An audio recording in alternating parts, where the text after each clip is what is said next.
Chapter 467. Ronan raised his head and gazed into the distance with his deep green eyes under his thick red hair. There was a scar on his nose from a fellow apprentice, but no matter how skillful the culprit was, Ronan had never thought of fixing it. Even so, Ronan did not look ugly. He had a straight and elegant chin and a sharp face. His arched eyebrows made him look like he was full of sarcasm and suspicion. Most people were superficial. Before understanding the beauty of the other party's soul, they would often reject the other party from the bottom of their hearts because of the bad habits brought about by the appearance association. Ronan was treated the same way. His appearance had caused him trouble in communicating with the higher-ups more than once. Every time he tried to alleviate all of this, his ferocious expression and slightly exaggerated body language could only play a negative role in the situation. He wore an elegant midnight blue robe. His tall and handsome figure was very eye-catching even to the mages. Ronan was silent. He had sacrificed 5 outstanding companions in the last mission. To him, who was waiting for an interrogation, any extra words would only make the accusations against him more severe. He stood in the middle of the room and looked at the door again, waiting for a mage to come in and speak to him. An interrogation or a direct sentence from an important figure. The door, which seemed to be made of solid metal, disappeared without a sound. It was the same for a door made of magic. It was controlled by a magic program that normal mages could not understand. The Kirin Tor Parliament had used this cage system to imprison many criminals in the Violet Prison under the Daoist. It had been like this for hundreds of years. The sudden light from the door made Ronan turn his head and close his eyes. But quickly he opened his eyes and looked straight at the door. To his surprise, it was not the intimidating inquisitors and their assistants, nor was it Krasis who was half his mentor. Instead, it was a young sorcerer with a tuft of silver hair. His hair did not look like it was dyed, but it did not match his young face. Ronan looked at the person who came. It was Duque. Duque was also sizing Ronan up. He saw a pair of deep green eyes that were as calm as a lake before a storm. There was no fear, no anger, and no hatred. He could clearly see the ugly scar on Ronan's nose, as well as the helplessness under that seemingly vicious expression. Not only that, it was hard to even find anger. This kind of incongruous feeling made it difficult for Duque to connect the person in front of him with the glorious Kirin Tor Archmage in history. This was the first time Duque had seen such an expression since he transmigrated. It was an expression that could only be seen after one had been abandoned by one's teacher, rebuked by one's peers, insulted by the world, and made enemies with the entire world. If it was an ordinary person, most of them would bend their back and lower their head in front of a high-ranking person, trying their best to show a humble and pitiful posture. But Ronan didn't. From the moment he opened the door until now, his posture had been as straight as a pine tree. He did not raise his chin, nor did he lower his gaze. He just calmly looked straight into Duque's eyes. That's right. Ronan was not afraid of death, nor was he afraid of being questioned. He was only waiting for the result of his trial. Was it eternal oblivion or redemption? Hello, Ronan. My name is Duke Marcus. Nice to meet you. Duke Marcus. The 1.5-year battle at the Door of Darkness had made Duque's name known across the 2 continents.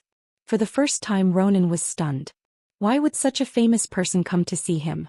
My apologies, please forgive my stupidity, my lord. I don't understand how a sinner like me can help you, my lord. Or should I say, aren't you afraid of bringing misfortune upon seeing someone like me? Duque laughed. If it really is the power of the goddess of misfortune, perhaps anyone who looks at it will meet with misfortune. Duque replied, but your degree of misfortune is nothing to me, who has suffered the curse of the Burning Legion Sargeras and only has a month left to live. If you can really bring misfortune, then I should be dying in front of you right now. Do you want to count down? 3, 2, 2. I'm dead. I don't think I'm dead yet. Looks like your misfortune is useless against me. Do you want to follow me for a while? Ronan was tongue-tied. He couldn't keep up with the thoughts of this person in front of him. He felt like he was losing his ability to think. When he had been imprisoned by the Kirin Tor Internal Affairs and dragged away like a bag of trash, he had thought that his terrible life as a wizard, or even this cursed life, was about to be liberated. But when the door opened, Ronan found out that what awaited him was not the result of execution or the destruction of all his magic circuits. He would be unable to use magic for the rest of his life. Instead he was going to follow a person who only appeared in legends? Ronan was stunned. Duque scratched his head. Looks like my reputation isn't working. Then for the sake of the Alliance, the humans, the dwarves and the high elves, can you help me? This is a mission with a very high level of danger. When Duque said this, Ronan suddenly came to a realization. Ronan lowered his head for the first time and then quickly raised it again. There were a few more tears at the corner of his eyes. He shouted at the top of his lungs, I'm willing. I'm willing to do anything. I don't need to make any contributions. As long as I can wash away the sins on my body, so that I don't have to think about the faces of the victims' families every night, and make my heart feel better, I'm willing even if I have to die. Duque was stunned and then came to a realization. Azeroth's history still had its original momentum. But this was different from the original timeline. At the original timeline, Ronan had gone to save the Red Dragon Queen. That was after the war had ended and he had been imprisoned for a long time. At that time Ronan had already calmed down, or perhaps his heart was dead. But now, after Ronan had committed a crime, he was in the most pain and his conscience was at its worst. It was as if he was in front of a cliff, unable to find his way out. Just as he was venting his pain, Duque had extended a simple wooden bridge to him from the other side of the cliff. Even though it looked unstable and had all sorts of questions, there was no doubt that this was Ronan's only salvation. Duque lowered his head and sighed. Ronan, if you follow me from now on, let me tell you why your magic always goes out of control. Chapter 468. What did it feel like to guide someone who was only half a step away from becoming a mage god? Felt good. Felt really good. It was like traveling to the past and teaching Edison how to invent and think about life.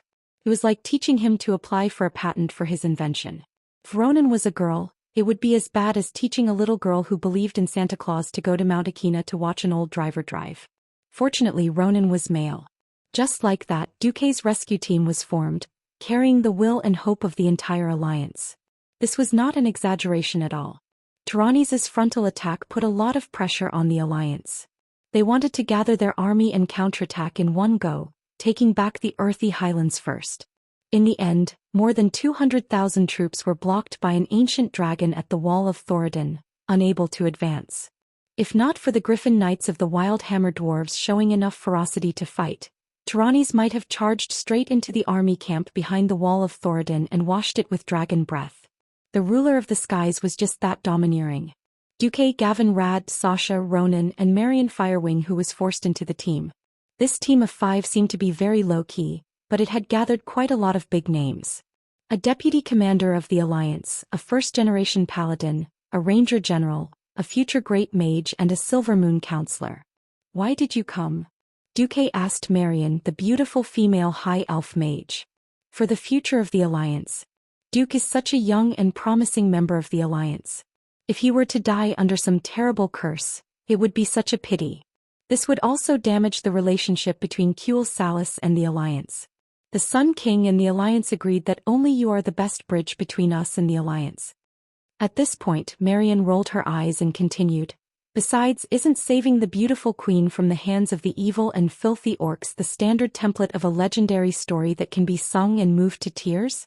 Is it wrong for me to want to be a part of the legendary story? Marion spoke confidently and righteously.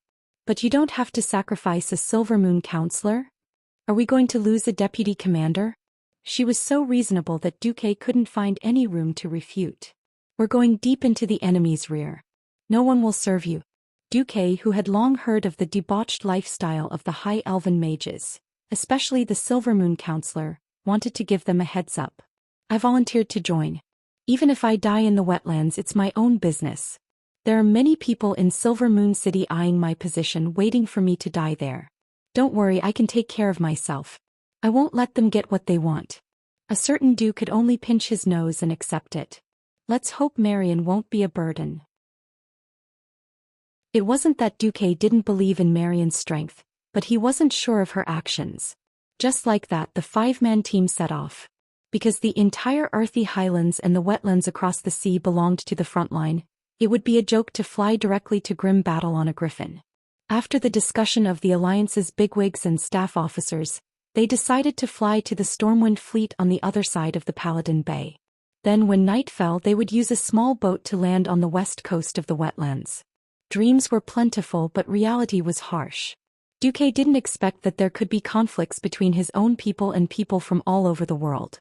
Duque suddenly realized that wherever Marion was, Sasha would definitely sit next to him. It had been like this since they started riding griffins. Sasha insisted on riding with him no matter what, but in the end Marion and Gavinrad shared the same griffin. It was even more so on the boat. Yes, like a mother bird protecting her chicks, she spread her wings and stared at the enemy, unusually vigilant. Sasha, we're all partners on missions together. No, Duque, you don't understand. This kind of woman is a scourge that eats people up without spitting out the bones. I'm going to watch over you in place of my sister. Sasha said this in front of Marion, giving her a provocative look. Marion didn't care at all. This is Windrunner's misunderstanding of the Silver Moon Council. No, Duque, Marion is one of the 7 sisters of the Silver Moon Salon, a famous socialite. If I had known that she was also a member, I would have firmly opposed it. Seems like you have a deep prejudice against me. In the salon we discussed high art, including poetry and music. Liar. Keep lying. Moreover, Sir Marcus didn't even set a marriage with your sister. Even if I wanted to pursue him, I would do it openly. With that, Marion giggled and puffed out her chest. It was a very sexy mage robe with a heart hollowed out at the chest. Just like that, it immediately revealed how shocking the deep ravine was. Moreover, so what if we have a marriage? We high elves don't pay attention to so-called etiquette. Polygamy is also a very common thing. It's just that there can only be one who inherits the position and reputation of the elder. So, even if it's you, Sasha, you can still steal your sister's man. You're shameless. Sasha was furious. Especially when Sasha turned her head and saw that Ronan's eyes were a little straight. She only retracted her gaze with a red face when she saw it. Gavinrad. This noble wastrel holy knight didn't hide his admiration for Marion at all, in the form of whistling. Originally, for a moment, Sasha had lost all hope in Duque's willpower. However, the 2 ladies were stunned. Duque was very calm.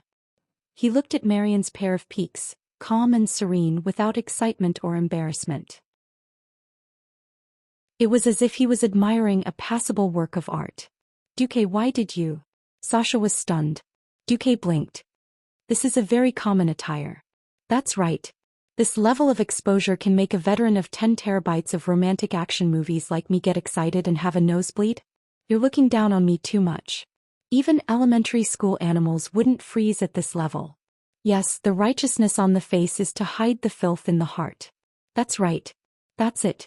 It just so happened that Mediv still had a lot of moral integrity left and Duke now looked like a saint. Sasha was a little surprised. To avoid alarming the tribe, the ship chose to dock at night. A speedboat sent the group of 5 to the shore in the night, probably near the future Menethil port. Then a group of sailors sent them and their horses ashore. After getting off the ship and stepping onto the shore of Cosmodin, the group entered an environment where beastmen walked everywhere and dragons flew in the sky. So they bickered a little on the ship, but once they got off, everyone quietened down.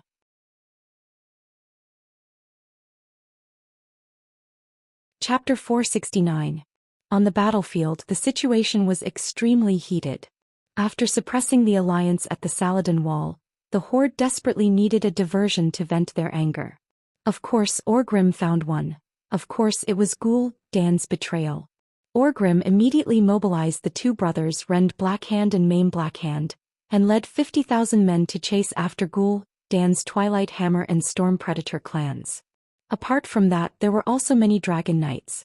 The chairman was right. To defend against foreign aggression, one must first pacify internal affairs. Orgrim did this in a comical manner. He wanted to quickly deal with Ghoul Dan and then endure until winter. When more orcs came from the Dark Portal, he would regroup next spring and attack Lordaeron again. After all, with the earthy highlands as a bridgehead, there would be no need to fight those disgusting naval battles and land battles. If all else failed, they would open a road to the hinterlands through the high-altitude mountains between the earthy highlands and the hinterlands. It all depended on how the alliance defended the long front. Unfortunately, his opponent was Duque. Duke's goal was to kill as much as possible of the tribe's strength. Even when he was not here, there were still legends about him. Dooku was no longer around, but his plans still had epic-making guidance. That's right, Orgrim's last 10,000 men did indeed cross the Alterac Mountains day and night to avoid the Alliance's pursuit. They crossed the entire hinterlands and returned to the Sea-Viewing Cliff. At the Sea-Viewing Cliff, Ghoul Dan did indeed destroy many ships, but there were still many left. After 3 days of hard labor, Orgrim finally managed to gather enough ships for 13,000 orcs and 1,000 trolls to cross the sea. Since he sent out the Blackhand brothers, Orgrim naturally wanted to return to the wetlands. After reorganizing the clans, he would regroup and stabilize the front line of the Earthy Highlands. Orgrim gritted his teeth and swore that he would learn from the humans and build a bunker. That's right. He would build a fortress on the east side of the Saladin Wall that the humans would have to sacrifice 100,000 lives to take down. Unfortunately, his grand plan was not realized before he suffered a heavy blow. Thinking about it, Dooku knew that Orgrim could only return to the southern continent from the hinterlands, so how could he not have a backup plan? Moreover, it seemed like the heavens were not interested in protecting these foreign butchers of the Horde. Just half an hour after Orgrim's fleet set sail, they ran into a storm. In this day and age, any sailor with a modicum of experience would act according to the weather. Unfortunately, Orgrim's subordinates were all muscular men who relied on brute force to conquer the sea. They acted recklessly and then they were punished. The gale raised a terrifying triangular wave that was at least 10 meters tall, easily capsizing all the small newly built transport ships. Only the transport ships that were built earlier and in better condition barely survived the storm. However, after the storm subsided, Orgrim was ambushed by the Nagas and the Murlocs before he could even calculate his losses. Haha. In the name of our master Duke Marcus, kill all those green-skinned creatures. Vara the furious Scale Naga priest laughed heartily. Gallo, kill all the orcs. Murloc Prophet Morgur yelled. Countless Murlocs rushed to the surface of the sea from the depth of 10 meters. The storm had little effect on the bottom of the sea. Basically, one could not feel the wind and waves 10 meters below the surface of the sea. Just now, the merfolk were simply picking up the human heads, drowning those who had drowned or those who had been thrown to the surface of the sea. Then they cut off the heads and returned to the place designated by Duke to present the heads as a tribute. Now, countless Murlocs rushed to the surface of the water with crude weapons and climbed onto the low orc transport ships. They bullied the orcs who had been fighting against the storm for several hours and had exhausted their strength. They shook the not-too-wide orc transport ships, causing the orcs to lose their balance. On the shaking ships, the heavy weapons that the orcs were so proud of became a burden. One after another, the transport ships were captured by the Murlocs. No, Orgrim screamed at the top of his lungs. However, he could only watch the scene unfold from the flagship. There was nothing he could do. The Great Chief never thought that the last elites of the Blackrock clan would be buried here. After all, this was the last group of Blackrock orcs who had fought against the Draenei. They had rich experience and the strongest physique. They were the elites of the elites. They defeated the Draenei who played with the Holy Light. They were the vanguard of the expedition to Azeroth. They had killed more than 100,000 humans in the Elven Forest, killed the long-eared High Elves, destroyed Alterac, fought under Lordaeron, and attacked the north camp of the Alliance. They had never surrendered to any enemy, but because they were not good at swimming they were going to die here? Great Chief, let's go. Torghese of the Dragonmaw clan rode his dragon and swooped down at high speed. He let the dragon hover in the air. The dragon turned its snake-like neck and let out a threatening roar at the Murlocs in the distance. Unfortunately, there was only one dragon and it had followed to cover the Great Chief. A normal red dragon did not have the stamina to stay in the air for so long. Only a dragon over 1,000 years old could cast an anti-gravity spell on itself, allowing its huge body to hover in the air effortlessly. Great Chief, let's go. The damned Murlocs are already digging at the bottom of the ship, Orgrim's personal guard Captain Hamark said. Dragons were the rulers of the sky but not the king of the sea. No matter how strong the dragon's breath was, it could not evaporate the entire endless sea. As for the Murlocs digging at the bottom of the ship under Maugur's command, the dragon could not do anything. No, I can't abandon you. Orgrim's eyes turned red as he looked at his brothers who had accompanied him for more than 10 years. No, you must abandon us for the sake of the tribe. The orc warriors stared at Orgrim as if they weren't looking at their great chieftain, but at the last flickering flame of hope in the wasteland of despair and destruction. For the tribe. This sentence deeply pierced Orgrim's heart. It was not that these brothers of the Blackrock tribe did not know how terrible the situation was, nor did they not know who caused their world to wither and die, but they still silently raised their weapons and continued to fight. They did this for only one reason: for the tribe. Yes. They were wrong. They trusted the wrong ghoul, Dan. They also started a wrong war. But for the continuation of the tribe, they could only make mistakes again and again. But no one regretted it because of the same reason: for the tribe.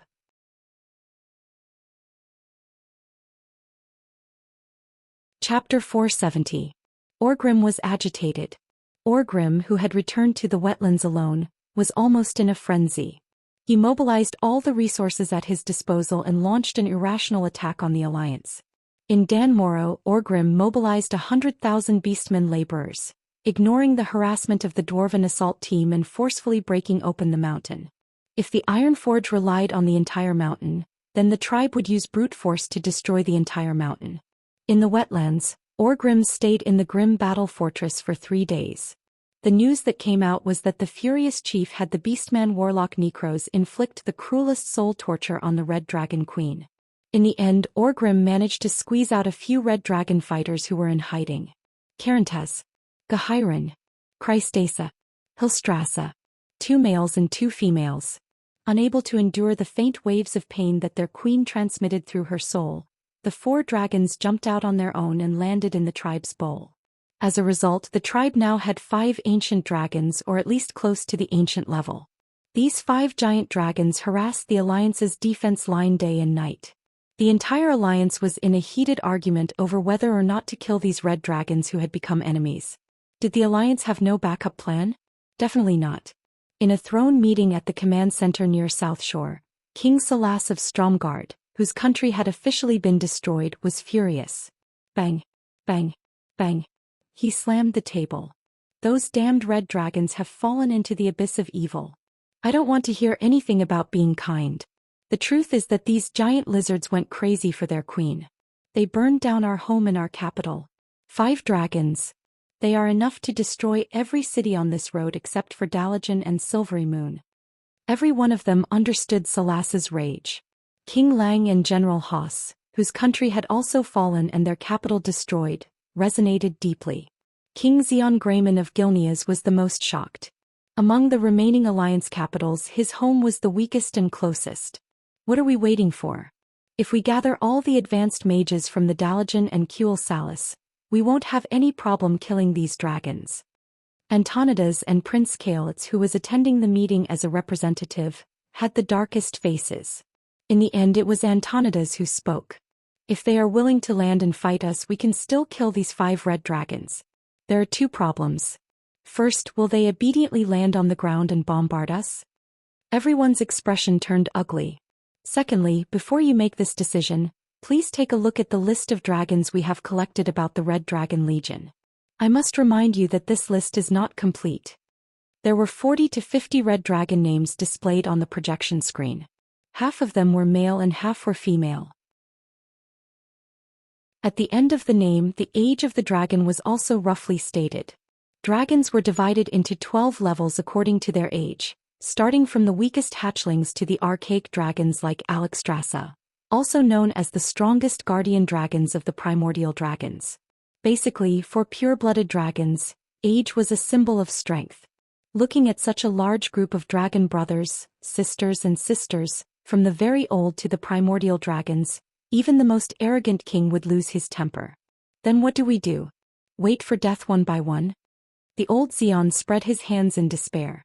If Duque can save the Red Dragon Queen. Anduin Lothar whispered.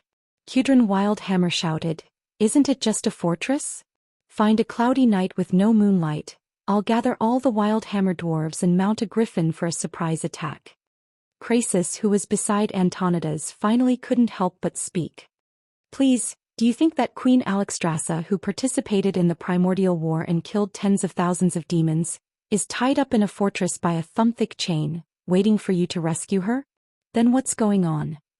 Dwarves had always been the negative example of the word patient. Kudrin had a look of, I'll give you 10 seconds to solve the riddle, and if you don't tell me the answer I'll flip the table. Krasis added, Sir Marcus isn't very sure himself, but he has a direction. Krasis didn't dare to say the word demon's soul, because he had a bad feeling as if someone was manipulating Alexstras's fall. What the hell, in the end we still have to trust that brat Duque. King Xian muttered. King Terenas narrowed his eyes. Our vice commander has always done a good job. Why can't we trust a hero who has proven himself to the world? During this period of time, the cleanup of the horde in the Tirsful Glades was quite effective. There were already 15,000 orcs who had their heads chopped off. Tashin's orc head at the north gate of Lordaeron was not a lie. Xian snorted, tacitly agreeing. The big shots of the Alliance still felt quite helpless. They didn't expect that in the end they could only rely on Duque. How ironic. Hundreds of thousands of troops couldn't advance, and they could only wait for a young man who might die to save himself, the whole Alliance, and the whole world. Duke wasn't too clear about what was going on in the outside world. He could only understand what was going on in the outside world through magic communication when he stopped to set up camp. Duque didn't dare to send too many messages, he was afraid that he would be detected. Some dragons were quite sensitive to magic fluctuations.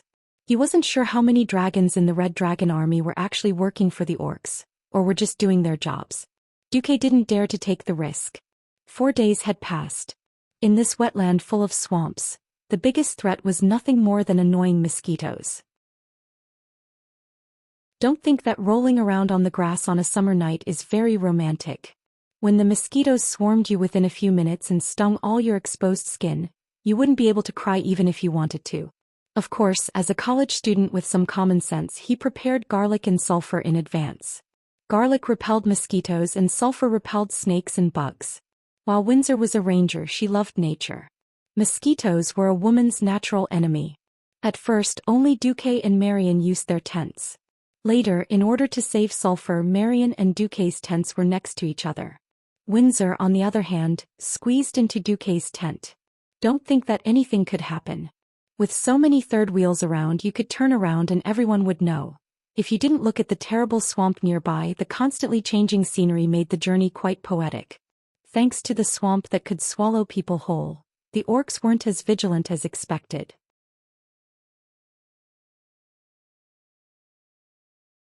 Chapter 471. Ronan, I actually think that your teacher is a bit lousy.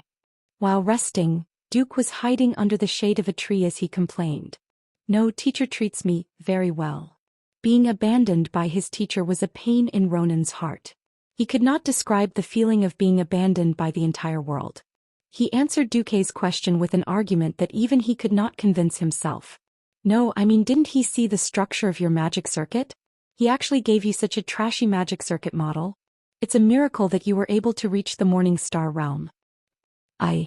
Ronan was shocked. Luo Ning was shocked. He had only cast spells twice and revealed the magic circuits on his arm. The magic circuit that could be seen on the skin was only the tip of the iceberg of the magic circuit in a wizard's body. It was only about 1%. How could Duque say that it was a miracle that he was able to reach the Morning Star realm? Ronan did not believe Duque alone, but before Duque, Krasis, who was like half a teacher to him, had told him so. Ronan was conflicted. If Ronan was said to be hesitant at first, then Duque's next words shocked him. Did you realize that while others could operate the arcane magic circuit in the same way without any problems, when you used it yourself, the arcane energy would rush out like a wild horse? Yes. Ronan, who was sitting on the ground, lowered his head, almost burying it between his knees. His appearance made Duque feel awkward. No matter how he looked at it, he looked like a dog that had lost its owner. To be honest, Marion, who had not paid much attention to Ronan, did not understand why Duque would care so much about a wizard with such poor skills and no future. In Marion's eyes, even a high elf apprentice would be better than Ronan. Ronan's chaotic arcane aura was not surging, but it was always in a state of activation. It reminded Marion of those idiots who had absorbed too much energy from the Sunwell and self-destructed. Marion was waiting to watch a good show. Duque's decision, however, was unexpected. Do you want to try my magic circuit model? It came from Antonidas, but I modified him a little. Luo Ning was stunned. Marion was stunned as well. The magic circuit model was one of the mage's greatest secrets. The strength of a mage was directly related to his magic circuit. Duque actually gave it away just like that. Duque softly chanted an incantation and transferred a series of runes and circuit models into Luo Ning's mind in the most direct way. Almost at the same time, Ronan let out a fanatical cry of surprise. The more complicated a magic circuit was, the better it would be. Of course, the simpler it was, the more useful it would be. The most important thing was that it had to be suitable for him. A person with heart disease would not be able to ride the fiercest horse. Similarly, a person with insufficient aptitude should obediently ride the slowest horse or even a donkey. Ronan's mouth was wide open. It was the arcane throne. Ronan wasn't strong, but he didn't lack insight. He almost instantly recognized that this model was definitely from Antonida's.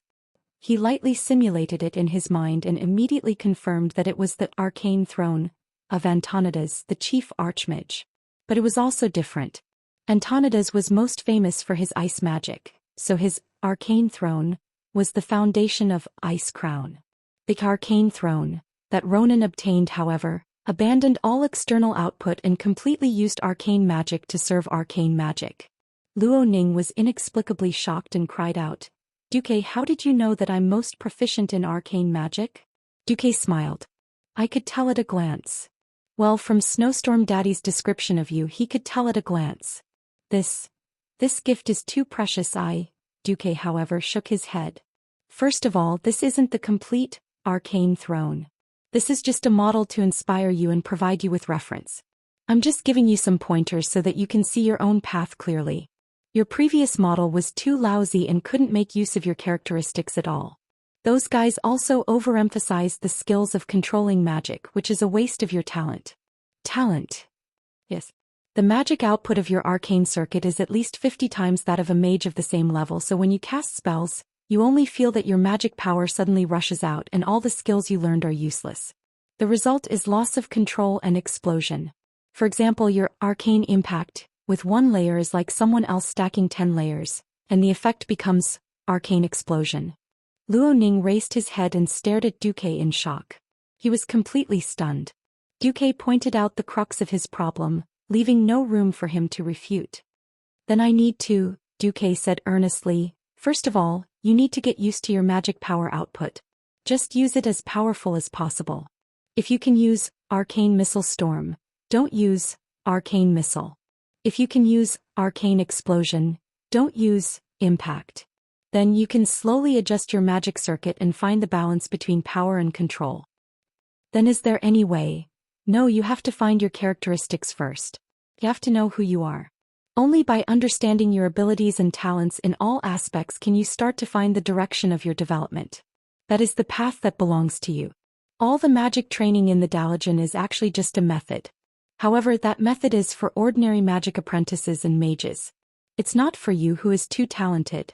I understand. Luo Ning stood up and bowed deeply to Duque. You always failed because you used the wrong method. The method varies from person to person. Only by following the path that belongs to you can you find the method that suits you.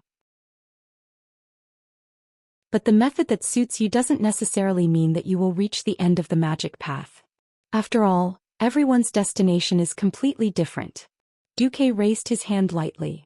In an instant, 9 magic energy balls appeared above Duque's head. Arcane ice and fire. 3 different types of power merged harmoniously in Luo Ning's hand, turning into 3 Frostfire arcane energy balls. Everyone could feel the shocking destructive power contained in these small balls. However, no one could feel the power spreading from a distance. Under Luo Ning and Marian's gazes, Duque stopped the fusion and cycle of magic, slowing down the entire cycle. The terrifying power dissipated silently, and the surrounding magic waves quickly calmed down. After 3 breaths, not a single trace of magic could be seen in the air. After you recognize yourself, I can discuss the way of control with you.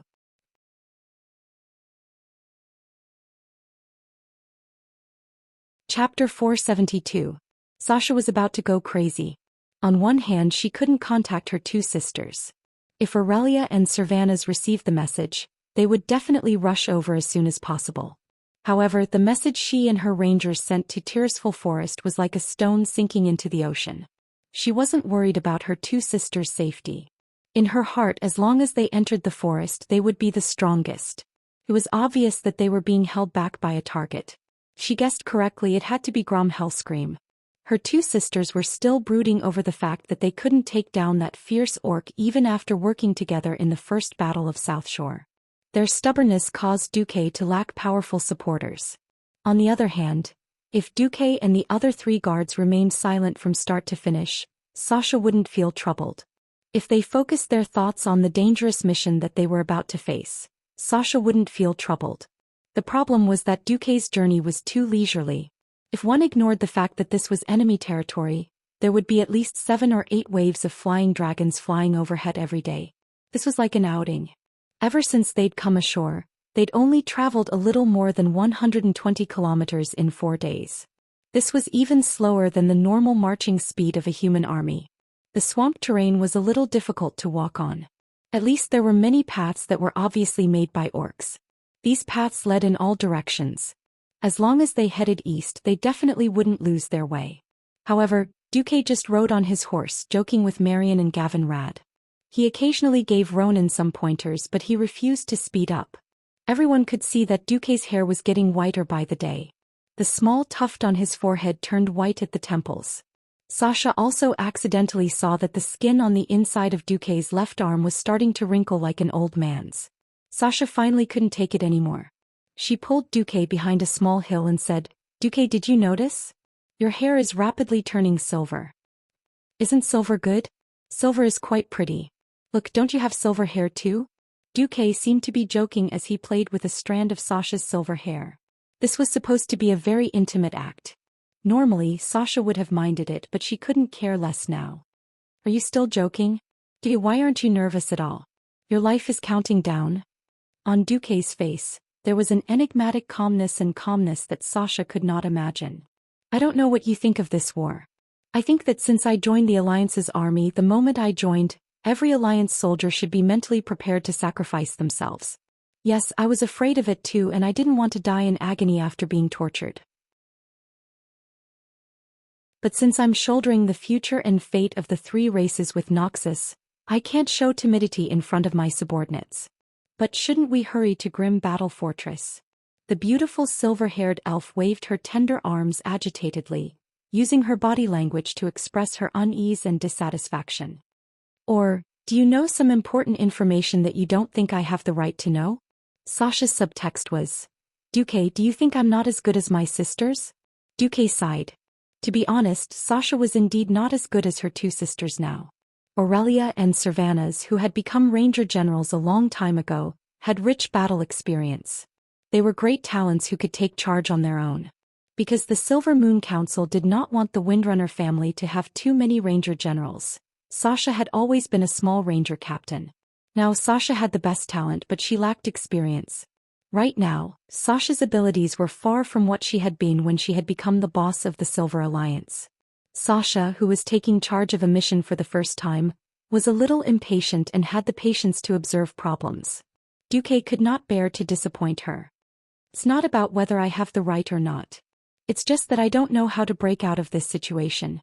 "Break out?" Duque seemed to sense something. He waved at Sasha and asked her to move her ear closer. Sasha hesitated for a moment, but she immediately did as he said. Even though she believed that even if Duque spoke softly, her sharp hearing would be able to catch Duque's words. Sasha had seen Duque whisper to her elder sister before. She was very curious and felt that it was a form of intimacy and acknowledgement. Yes, acknowledgement from a very great human commander. However, after moving closer and sticking her ear closer, Sasha regretted it a little. Duque's soft breath tickled her pointy ear. It was a strange and numb feeling that she had never felt before. The breath of an adult man caused her slender and beautiful neck to be dyed a crimson red. She tried hard to hold it in and secretly activated her wind power to interfere with any possible eavesdroppers. Then Duque's words were indeed very important. "Yes. The Red Dragon Queen's capture is part of a continuous plot related to the internal strife of the dragons.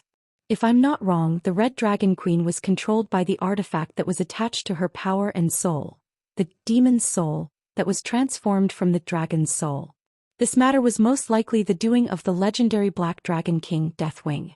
I'll think of a way to attract Nesario's attention and make our team part of his plot. Sasha had always been curious and intelligent. She had read about the ancient war in ancient books. However, Duque actually wanted to dance on the claws of the scheming Black Dragon King, and then use the sinister and cunning Deathwing? That's too daring, isn't it?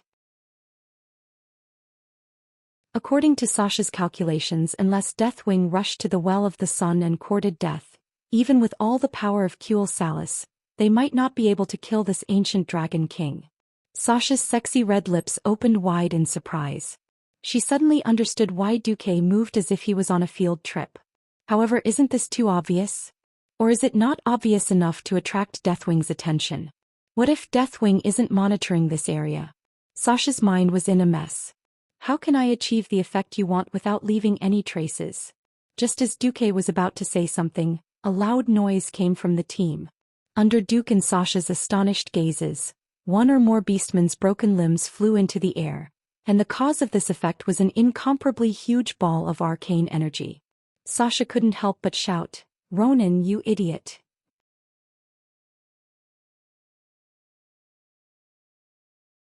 Chapter 473. At first glance, it looked like a wizard casting an arcane explosion spell, the huge purplish-blue ball of light expanding at high speed. However, it was clear that it was actually a huge turbulent flow of arcane energy in the form of an arcane missile.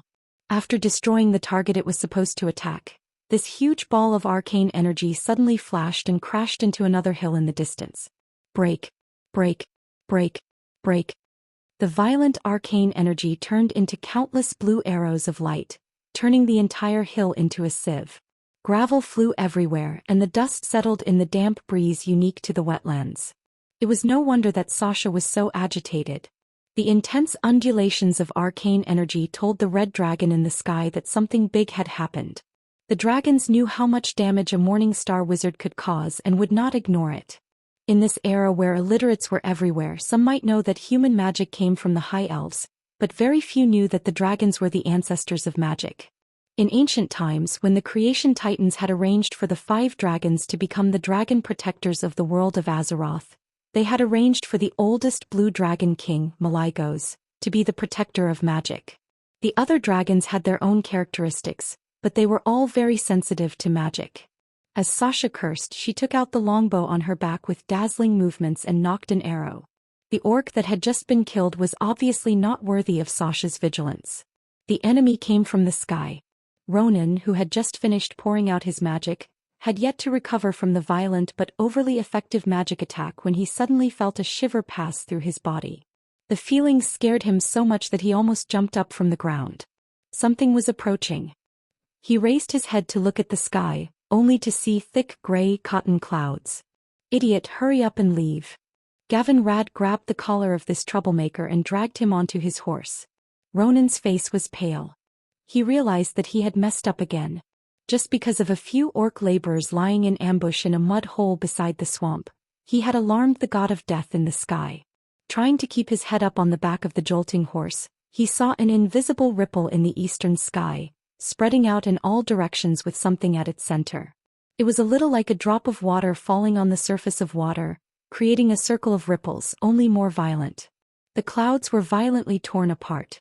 What followed was a thunderous ripple that caused Luo Ning to open his eyes wide in shock. Immediately after, a terrifying roar came from the sky. Luo Ning's body involuntarily tensed up as a black shadow broke through the clouds and rapidly expanded in his vision. In just a few seconds, the ground nearby was shrouded by a huge shadow. A deafening roar erupted in the sky, tearing through the atmosphere like a hurricane. Ronan struggled to sit on the horse's back and turned his head to look at the sky. Unfortunately, this time he saw a scene from hell. A giant dragon covered in flames filled the sky, grabbing Ronan's warhorse that was still struggling and neighing in its front claws. Ronan's meticulously prepared bags of supplies kept falling off the warhorse's back. This dark red giant swallowed the rest of the food on its claws and locked its gaze on the small and pitiful human below. On its shoulder sat a ferocious-looking green monster with long fangs and a battle axe in its hand. It pointed at Ronan and let out an ear-piercing roar, as if giving an order to the giant dragon. The dragon roared and extended its claws, diving towards him. "Damn it! He jinx!" Gavin Rad cursed. He did not hide his hatred for Ronan at all.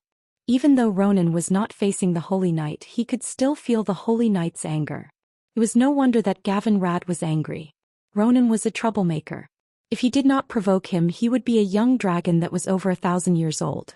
According to the reports, this was the strongest red dragon in the entire wetlands. All the older dragons with independent names had gone to attack the Hillsbrad foothills. It couldn't get any darker. Awala, Malasada. At this moment, Marion Firewing, who was not far from them, released an even more violent chain of spells. A huge ball of chaotic ice energy the size of a carriage condensed in front of Marion's left palm. Unlike Ronan's berserk magic, Marion displayed her powerful control as an advanced magus. The sound of wind whistling could be heard. Unlike Ronan's berserk magic, Marion displayed her powerful control as an advanced magus. Not only did the ice arrows form a net that enveloped the Crimson Dragon, but they also had a clear arc as they shot out. Marion was actually able to adjust the angle of the attack after the spell was released to maximize the hit rate. The giant dragon that was already in a diving state was indeed worthy of its title as a 1,000-year-old dragon. It seemed like it could not change its direction at all, but with just a flap of its wings, it suddenly climbed more than 30 meters. If Marion's ice arrows, which had a greater range than Blizzard, could self-adjust, the giant dragon might have dodged them. Even so, the giant dragon still managed to dodge most of the ice arrows. As for the remaining small portion, the giant dragon directly used its dragon breath to cancel them out. Except for two, it was obvious that these two ice arrows were Marion's greatest trump card. They looked exactly the same on the surface, but contained at least 10 times the ice element of an ordinary ice arrow. Not only was it powerful, it could also accelerate. A moment ago it was as fast as a bird, but in the next instant, it had turned into 2 shooting stars that shot at the orc on the dragon's back. How could a mere Dragonmaw orc withstand the attack of a veteran Radiant Moon Mage? In a breath's time, the orc had already turned into an ice sculpture. Just the tremors of the giant dragon's ascent had already caused the ice sculpture to crack and crumble, turning into ice crystal dust that dissipated in a few breaths' time. Unfortunately, this was already the limit of what Marion could do. If it was a head-on battle on land, the victor would only be known after the fight. However, an elven mage who could not fly against a giant dragon that could freely soar and perform all sorts of tactical maneuvers would only put Marion at a disadvantage. Even though Duque had rushed over and fired a barrage of arcane missiles at the giant dragon, it was still unable to stop the giant dragon from soaring into the sky. The giant dragon circled around 300 meters in the air, its terrifying yellow pupils carefully sizing up the 3 mages below. "Apologies, Alliance mages, I have to report your existence to Necros." The pupils of everyone in the team of 5 shrank.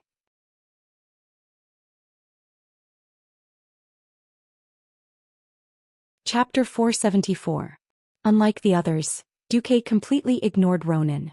The dragon's figure was reflected in his eyes. But whether it was Ronan or the dragon, Duke didn't really care about either of them. What Duque cared about was Deathwing. If he couldn't attract Deathwing's attention and get the Black Dragon King's interest, then it would be useless no matter what he did. There wasn't a single warlock in the entire alliance. Apart from warlocks, no one could use the artifact Demon's Soul. Even if Duque was a warlock, he wouldn't use such a method to take control of Alexstrasza. Of course, how to deal with the current situation was also a problem. A young dragon with a body length of 23 or 24 meters and a wingspan of almost 20 meters. If they left it alone, just the fact that it wouldn't come down and was circling in the sky like a demon to summon the dragon was enough for the team of 5 to suffer. After Sasha arrived, she tried to use the ability she obtained from the Storm Altar to aim at the dragon's eyeball. She failed. 300 meters above the ground, the flow of the wind had become extremely chaotic. She had indeed awakened the power of wind, but that was more of a control over the wind. It wasn't like her elder sister who strengthened herself with the storm. One shouldn't think that a dragon's eyeball was easy to damage just because it was a weakness. As long as a dragon was more than 1,000 years old, its transparent eye membrane would be as hard as steel. Sasha bit her lower lip and said in a clear voice, "If anyone has a way, it's best if you use it now." Everyone first looked at Marion. He was the best fighter among the 5. But the radiant moon mage spread her hands. It's too far. Everyone noticed that Marion said it was too far, not that they couldn't fight. Then everyone ignored Ronan, who was at a loss of what to do, and ignored the short-handed holy knight. They focused their attention on the core of the team. Duke looked at the red dragon circling in the sky and asked Sasha, "Can you help me guide my magic?" "How?" "I need you to blow the elemental particles from my body onto that big lizard." Sasha was no fool. She was smart enough to immediately understand what Duke meant. Putting aside the power of the spell, just the fact that the direction of the wind could change at any moment made it difficult for the spell to hit a target more than 100 meters away. In fact, in a large-scale war, there was no way to coordinate the power of so many pharaoh mages without a large-scale mana amplification magic array. What Sasha had done was actually some sort of amplification. Even if they did not know how to use magic, the high elves were still very sensitive to the flow of elemental power. Not bothering to avoid suspicion, Sasha pressed herself against Duke's back and pointed at the giant dragon 300 meters in the air. A gentle breeze blew from their backs, and their silver hair fluttered in the wind, gently caressing Duke's face. The eyes of the 3 people beside them were transfixed, because in that instant, they vaguely felt that the hair colors of the 2 were unexpectedly the same. In the scene before their eyes, the 2 figures seemed to have blended beautifully. Even with a beauty hugging him from behind, Duke did not have the time to be distracted. He carefully sensed the trajectory of the fire elemental particles that he had released. In his retina he could see the system elf rapidly calculating the trajectory of the shot with a 3D model. Wind direction, wind speed, fire elemental particles. All the data flashed in Duke's mind. This time, Duke raised his right hand, which was under Sasha's jade arm. Their arms overlapped. Duke then raised his left hand and placed it on Sasha's right arm. He softly chanted an incantation, and a fireball the size of a basin condensed in front of their fingertips. The fireball was very small, so small that it was about the size of a magic apprentice who had just learned fireball. With a soft bang, the fireball flew out. Amateurs enjoyed the show while experts appreciated the artistry. Gavin Rad was just an onlooker, but Marion and Ronan's eyes were glued to the small fireball. The fireball shot up into the sky with an eye-catching tail of flames. If it were a magic apprentice's fireball, it would probably dissipate after flying 30 meters. Duke's fireball was different. Although it looked like a bonfire in a brazier, the 2 realized that Duke's fireball did not dissipate at all after climbing 50 meters. There were still as many fire elemental particles after flying 50 meters. 100 meters passed. 200 meters. 250 meters. Only then did the fireball visibly shrink. It was not a visual reduction, but the elemental energy it contained had shrunk. At first, the dragon soaring in the sky had only roared to inform its compatriots to come help. It did not care about the fireball at all. From the dragon's point of view, human magic beyond a certain distance was just like the fireworks they played with, purely for show. It was wrong. The fireball still did not dissipate. Instead, it was getting closer and faster. It actually accelerated twice. Roar. The red dragon was furious. Using a fireball in front of a red dragon that specialized in fire was a provocation in itself. Not to mention that the small fireball looked like it could really hit it. Whoosh. Without hesitation, the red dragon spat out dragon breath in an attempt to melt the fireball. Something strange happened again. The small fireball actually made a turn in the air, drawing a dazzling arc, bypassing a large area of the dragon's breath. Then it accelerated a third time and finally the fireball smashed into the giant dragon's lizard face. Red dragons were naturally resistant to fire. The fireball did not do much damage. But it was a slap in the face. In the truest sense, it was a slap in the face from all angles and connotations. Most red dragons did not have good tempers. Not bothering to wait for reinforcements, the 1,000-year-old red dragon flapped its wings and swooped down from the sky. It wanted to teach these insignificant humans who dared to challenge its dignity an unforgettable lesson. As the dragon swooped down, everyone looked at Marion. This powerful counselor of the Silver Moon Council immediately displayed the power of a radiant moon great mage. Complicated arcane energy patterns that were difficult for outsiders to understand spread under her feet. The arcane energy condensed into lines that formed a magic array that was 10 meters in diameter and looked like a work of art in itself. Every inch of the magic array was flowing with mana at a high speed, constantly revolving at a high speed. Then when the dragon swooped less than 50 meters from the ground, countless magic tentacles that looked like hooks suddenly appeared and netted the dragon.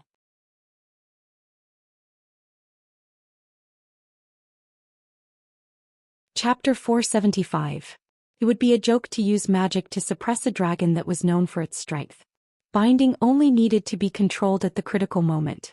The huge purple-blue energy arrow that Marion had condensed as much arcane energy as possible shot out from her arm that was held horizontally in front of her chest. A huge arrow over 5 meters long pierced through the air and shot towards the dragon. The dragon demonstrated to the team of 5 the terrifying power and superb control of the dragon. It had actually used some sort of berserk sorcery to expand its body by 30%, which was followed by an even more terrifying power. Pft, pft, pft. The tentacles that were made of magic made a crisp sound. In the blink of an eye, the dragon flapped its wings again and leaped 5 meters into the air. This was the 5 meters of life and death. At this pace, Marion's ultimate spell would not hit. At this moment, Sasha made her move. Beauty like a pine tree. Bow like a full moon. 2 sharp arrows, enhanced by the power of the wind, shot straight at the crimson behemoth's head.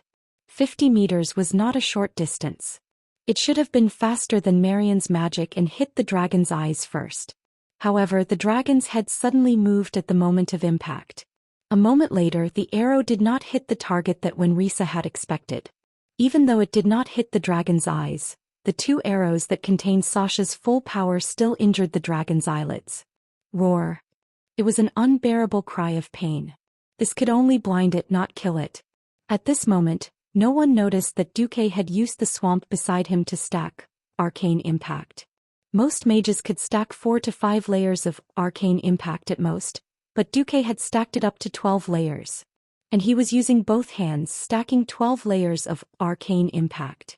The future Archmage Ronan was dumbfounded, and Marion, who was at the peak of the mystical domain and second only to the 2 kings of magic, was even more shocked. Discontrol.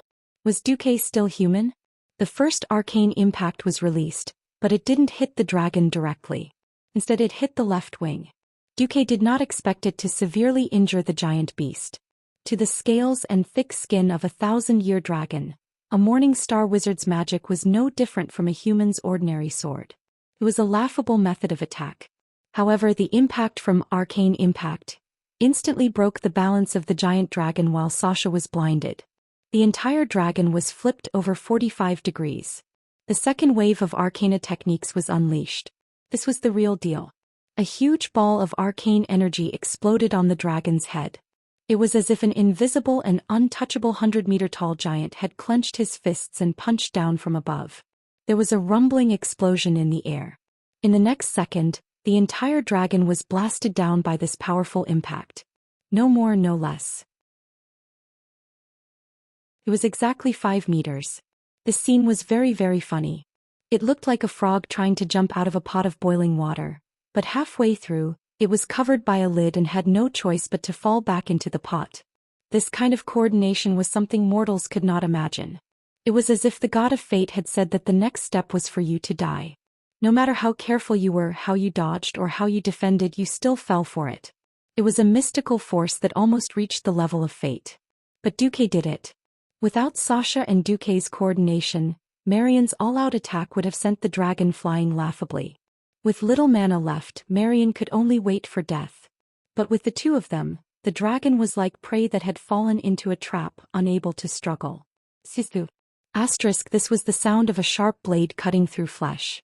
The magic arrow passed through the snake-like neck. The top half went in, the bottom half came out, and the chest pierced through the heart, finally emerging from the dragon's back. Asterisk, bang. Asterisk, this was the sound of a second explosion after the violent elemental force entered the dragon's body. A radiant moon great wizard. This was a power that was second only to the 2 strongest kings of magi. It finally exploded in the dragon's body, wantonly destroying its internal organs. The dragon's powerful life force was still supporting it. But the intense pain from its neck and lower body, as well as 1,000 years of battle experience, told this young dragon that it was destined to die. This was beyond the limits of what its body could endure. The huge and powerful heart was still beating vigorously. But the dragon's blood that should have been pumped out into the arteries began to spread from the heart due to the destruction of the ventricles. The dragon's blood, which mortals viewed as a treasure, shot out from the dragon's body that had already fallen 30 meters into the air. At this moment, no one in the team of 5 had the time to feel the joy of killing the dragon. They were shocked to see that the dragon's chest had already swelled up, and there was a clear, piercing red light between its ribs like the sun. The dragon was going to go all out. It wasn't just the dragon's breath. The dragon's entire body started to scoop towards the team of 5. This was a dragon's breath at 0 distance. The faces of the 5 in the team were all pale. Dragons had reverse scales. Touching it would enrage them. Now it wasn't just a reverse scale. You wanted the dragon's life, it would be strange if you didn't drag it down with you. Time seemed to freeze. A distance of 30 meters could be covered in the blink of an eye for a dragon. No matter what decision he made, it was an instantaneous reaction. Gavin Rad, who had been watching the show, activated the paladin's invincibility. The power of holy light burst forth and he turned himself into a giant golden egg. At least at the last moment he stood in front of Duque. He got into a horse stance, raised his hammer and assumed a defensive stance. Ronan and Marion were both mages. They flashed as far away as they could, followed by a beautiful ice barrier. Yes, these two opened the fridge. Only now did Sasha realize that her teammates were all shameless hooligans. 1 invincibility, 3 fridges. All of them could save themselves at critical moments. But she was a ranger. No matter how fast she ran, she could only run. How could she be faster than a dragon that was flying in the sky and diving at high speed? Sasha's pretty face lost all color. Her delicate face was almost the same color as her silver hair. She forgot to breathe and forget to run. She had simulated over 100 scenarios in her mind, but none of them could let her escape. The dragon was too fast and the range of its breath was too wide. If a dragon of this level breathed down, the area within a 50-meter radius would definitely turn into a fiery hell. Not even a blade of grass would grow. Sasha was in despair.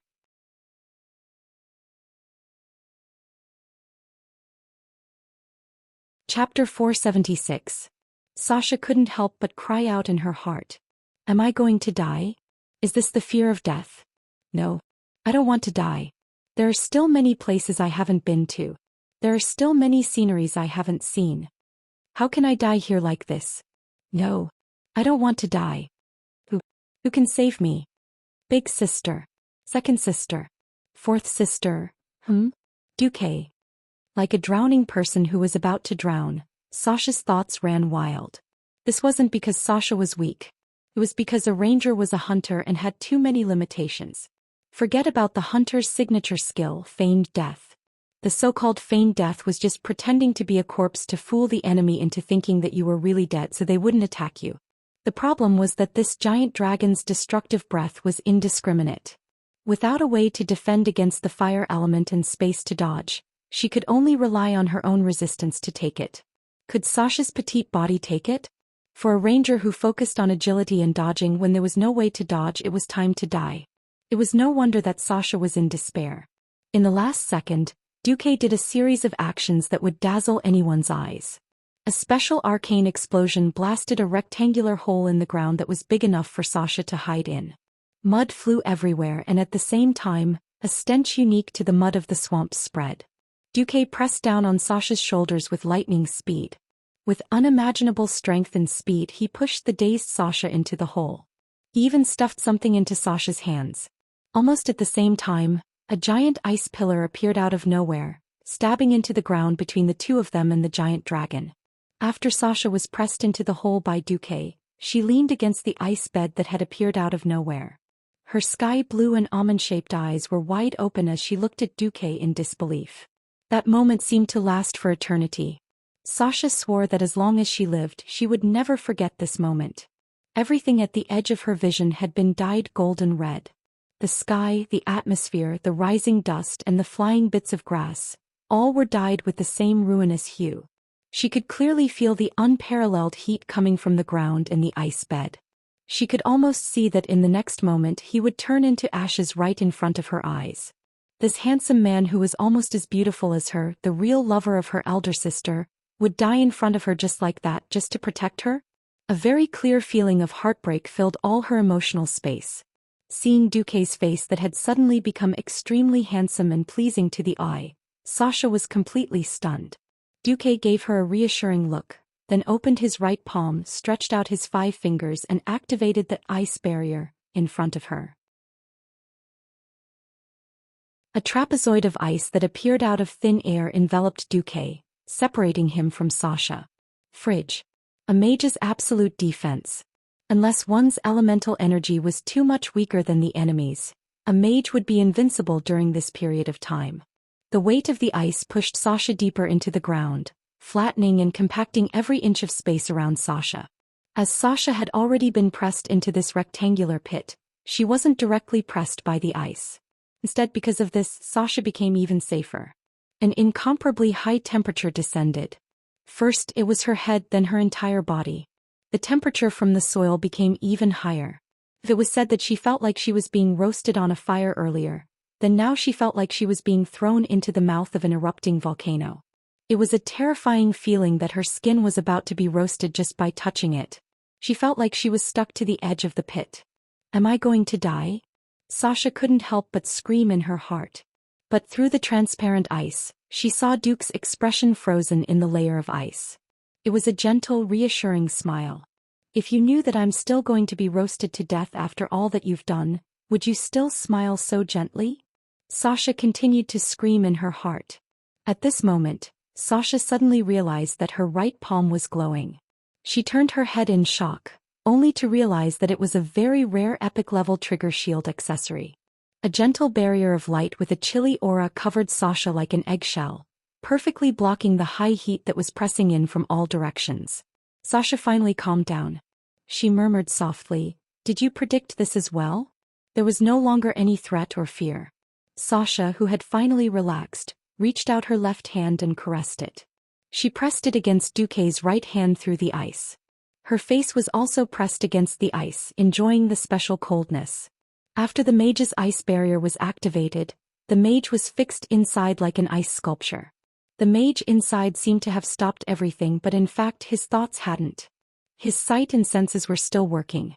If needed, the mage could also cancel the ice barrier in advance and regain his freedom. But Duque didn't do that. The ground suddenly shook violently. The earth was shaking and the sand and stones were trembling. Because the 1,000-year-old red dragon that had already made its final attack was like a plane crashing. It was shoveling the soft ground with incredible speed. Rumble. A loud sound exploded under Duque and Sasha's feet, spreading further and further. The dragon's huge body shoveled away a lot of soil and stones, and splashed up a lot of mud in the swamp. The sound of the dragon shoveling the ground continued for a few seconds, and then there was a short pause. Then there was an intense rolling sound. After shoveling for a while, the dragon hit something like a boulder and the shoveling turned into a rolling sound. How much time had passed? Sasha didn't know. She only knew that when everything calmed down, the cool piece of ice that was gently pressing down on her body disappeared. She didn't know why, but they clasped their fingers together across the ice. Between Sasha's 2 long legs, 2 warm human legs squeezed in. Luckily, at the last moment, Duze's left hand pressed on the ice above Sasha's right shoulder, preventing his whole body from falling on top of her. Close. So close. They were so close that they could see every detail in each other's eyes, and feel each other's breath.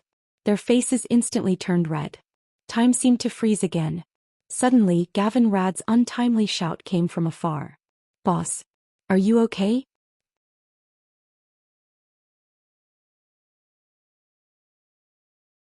Chapter 477. Gavin Rad was a qualified guard. Most of the time he was a tactful fellow. He had seen too many affairs between nobles. In fact, he had done quite a few of them. It was just that after Stormwind City had fallen, he had put more effort into battle and military affairs.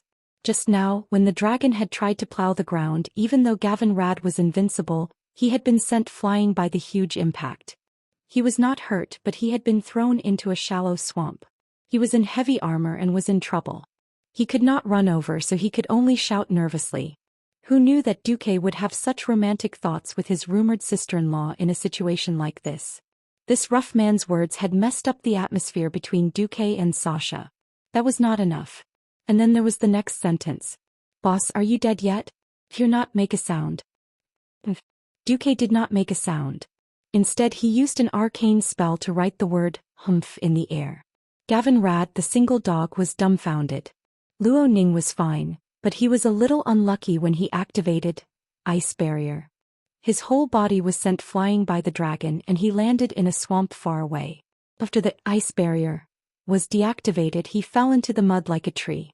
The swamp was not as deep as his calf. He would not drown, but he was in a sorry state. Ronan's face and red hair were covered in mud. To put it nicely, it looked like he had played with mud and wrestled. To put it bluntly, it felt like he had crawled out of a pit of shit. The only one who was not in a sorry state was Marion. Her blink was very far and she had crossed dozens of meters. So, after she deactivated Ice Barrier, the first thing she did was to finish off the dragon. A 40-meter-long super arcane energy blade extended from Marion's slender hand, and it beheaded the dragon, who was coughing up blood and struggling on the ground to finish off Duque and the others. Everything was silent. Duque, can you get up first? You're so heavy. Not daring to look at Duque, Sasha, who was under him, tilted her face slightly. Oh, I'm sorry. Her current posture was indeed unsightly. Even the thick-skinned Duque blushed. How should it be said, the three Windstalker sisters were too similar. For a moment, Duque almost thought that the person in front of him was his own Aurelia, and he wanted to press on and get intimate with her. Fortunately, the hair color of the three sisters was quite different. Especially Windsor's bright silver. That was close. That was close. He almost became a beast. Duque thought to himself that he was lucky. Then he stood up in a gentlemanly manner, bent down and extended his hand. Sasha was slightly stunned, but she still placed her soft and slender hand on Duque's palm. On the other side, Gavin Rad had just pulled the miserable Ronan out of the swamp. The swamp might not be deep, but the suction wasn't something an ordinary person could easily break free from. Then the two burly men covered in mud saw Duque pull Sasha out of the pit gracefully. Duque even carefully patted off the snow on Sasha's shoulder armor. Hey, can someone tell me why when I pull you up what we're patting off is mud that smells like that thing? Why are they patting off snow? Gavin Rad muttered unhappily. That's right. The style was completely different. One side was very beautiful, and it was completely in line with all the elements that were praised by bards in night novels. The other side was very good, but the style was terrible. Ronan was completely unmoved. Instead, he held his head with both hands in distress. I only saw that I once again helplessly watched my teammate in danger of death. The one who risked his life to save his teammate was the great Duke Marcus, not me. Gavin Rad was originally very angry at the troublemaker, Ronan. But after knowing that Ronan had caused the death of his teammate and the pain and self-blame that he couldn't hide, Gavin Rad suddenly felt pity for the rough red-haired mage. Marion was very unhappy. She was clearly the main damage dealer. Why did the main character become Duque? No, that wasn't important. What was important was why Duque actually had something going on with his sister-in-law. That was what Marion was most unhappy about. Marion put her hands on her hips. Hey, whatever you want to say, wait a bit. I insist that we move immediately. Based on the speed of those lizards, more will arrive in 10 minutes at most. How far could they go in 10 minutes? The horses of the five were all startled. Ronan's horse was swallowed in one bite, and the other horses were nowhere to be seen. The only one that could be seen was Gavin Rad's horse. Perhaps the horses of paladins were especially easily inspired by the holy light and were especially courageous. Anyway, Gavin Rad's heavy war horses didn't run. They just stayed at the edge of the swamp and watched Gavin Rad. However, when Gavin Rad came out of the swamp and passionately hugged the horse's head, the horse seemed to have smelled Gavin Rad's unpleasant odor. It actually snorted, turned around and galloped 10 meters away before turning back to look at Gavin Rad. It was clearly saying, "Don't touch me if you don't wash yourself clean." Oh my god. I'm so handsome, but my horse is actually looking down on me today. Gavin Rad looked like he had nothing left to live for. Duke glanced at the cloudy sky in the distance, then looked at the system notification and said, "It's going to rain. We won't be able to walk far in 10 minutes. If we move recklessly, we'll be digging our own graves." Let's just stay here. Stay here? Marion's eyes widened in disbelief. Of course we'll disguise ourselves. At this moment Marion, Gavin, Rad, Sasha and Ronan were all stunned. What kind of disguise could they do in 10 minutes? The 100-meter-long ground was still burning. The huge traces of the Crimson Dragon's crash could be seen from far away. Not to mention the eye-catching corpse of the Crimson Dragon that was as large as a small mountain. Marion was a little flustered. She subconsciously raised her head and tilted her chin. I'd like to know how a mere morning star like you can do something that even a radiant moon wizard like me can't do. Radiant moons and morning stars were essentially star wizards, and were in the category of perpetual motion machines. However, they could not hide the fact that the moon was closer to the ground than the stars. Simply put, a radiant moon's mana output was at least 100 times higher than a morning star wizard's. Sasha was about to say something, but Duque waved his hand to stop her.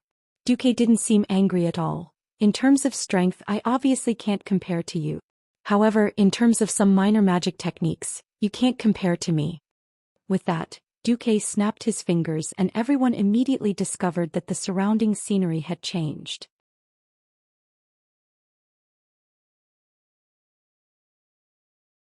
Chapter 478. A huge canopy started to cover everyone's heads. It extended in a small curve from the top of their heads in all directions. The border was like a piece of paper that had been set on fire. A burning mark that kept moving downwards appeared in everyone's field of vision. When it felt very realistic but still a little distorted, everyone came to a realization. No, it should be said that Gavin Rad was the only one watching the show. Everyone, including Sasha, suddenly realized that the scene they saw from the canopy had become a little illusory and hazy. Illusion? But this big? An area of effect spell that spanned hundreds of meters left everyone speechless. The two mages and the ranger all used their own abilities to charge out of the area covered by the illusion. Gavin Rad saw this and immediately jumped onto his horse, running out to watch the show. When they charged out and looked back, everyone's mouths, which had already been slightly open from shock, immediately widened. What did they just see? The huge deep mark that the giant dragon had made when it fell was gone. What they saw was just an ordinary muddy road in the swamp. The dragon corpses that had been piled up like a small hill had now become a small hill. As if the heavens were helping Duque, rain started to fall from the sky. It seemed that the thick burnt smell and the unique fishy smell of dragon blood would be diluted in a while. Seeing this, Gavin Rad breathed a sigh of relief. But unexpectedly, the two pharaohs' expressions became even more nervous. Not good, Ronan cried out in shock. Only the spellcasters themselves knew the limitations of illusions. The bigger and more complicated the scene created by the illusion, the more it tested the spellcaster's skill. If it was said that when the rain poured down, there wouldn't be any water left in the area of the illusion. As long as the observer wasn't an idiot, they would definitely be seen through. Ronan cried out in shock. Marion also clenched her fists nervously. Once again they couldn't believe their eyes. What was that? The rain poured down from the sky and the dense and long lines of rain fell to the ground.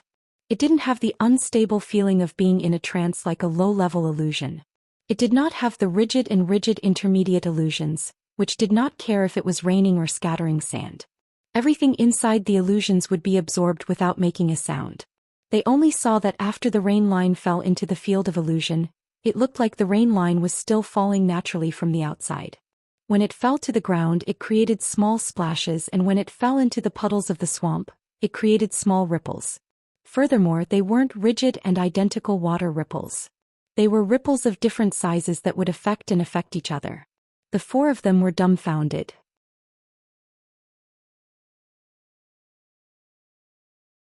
A dragon's nose was more sensitive than most dogs. She didn't feel it when she was soaring high in the sky, but when she arrived she smelled the faint scent of blood and burnt soil. However, as far as he could see, there was no sign of battle at all. An instinctive sense of danger made her secretly adjust her flight path and deviate from the predetermined course. If the other party really killed Grawl, who was known as the strongest of the third-generation dragons, in such a short time, then she would only be sending herself to her death if she bumped into him. This female dragon's cautiousness saved her life. That's right, she was originally flying straight towards the corpse of the already dead Grawl. She stealthily deviated and ended up brushing past the edge of Duque's illusory domain. Most red dragons preferred melee combat, but there were also geniuses like Krasis. This little female dragon noticed something was wrong the moment she brushed past the illusory domain. She turned her yellow eyes slightly and saw through the illusory domain. She was shocked to see Graal's corpse and a human mage smiling at her under the shade of a tree. No, there wasn't just one mage. She saw at least 3 mages, a paladin and a ranger.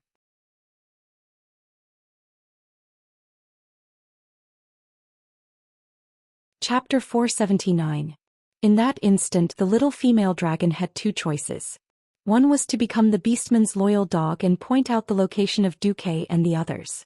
She could imagine that she would definitely be attacked by Duque and the others. The most likely outcome was that she would die. This was also a matter of status. If Duque and the others panicked, or if Duque opened a portal early to escape, the little female dragon would not be so afraid. However, the best fighter among her peers was already lying on the ground. Blood was still flowing from his severed neck. It was not a scene of blood splattering dozens of feet, but it was still frightening enough. What kind of person was a mage who could easily kill a 1,000-year-old dragon? The little female dragon did not dare to imagine. Looking at Duke's strange face and the confident smile on Duke's face, Luo Ruashi felt a chill run down her spine. The little female dragon naturally took it as a warning. Don't talk too much. Otherwise you will end up like him. So the little female dragon did not hesitate to choose the second option. Pretending to be deaf and mute. After all, if the queen was rescued, she might still have to mix with the humans and elves in the future. The Tirisful Council had worked together with the 4 major dragon races for thousands of years. The little female dragon whispered in dragon language, "I didn't see anything." The little female dragon was not sure if he had heard her. Unexpectedly, in the next second, the young human used arcane energy to produce a line of words. It was standard dragon language, and on it was the name of the leader of the Red Dragon Army, Alchemy. The little female dragon said, "Understood." "Hey, now what are you shouting for?" The beast man on the dragon's back asked rudely. "Nothing, my throat is itchy," the little female dragon replied helplessly in her unpracticed beastman language. To the people below, flying at high speed was just a matter of a flash. If dragons could sweat, the little female dragon would definitely be drenched as if she had just been fished out of water. The dragon shadow disappeared into the distance. The group of 5 finally sighed in relief. The danger had passed. How to clean up the mess was now on the agenda. Ronan rubbed the back of his head as if he had been holding back a breath and suddenly exploded. "Everyone's sorry, I messed up again." "Who said you messed up?"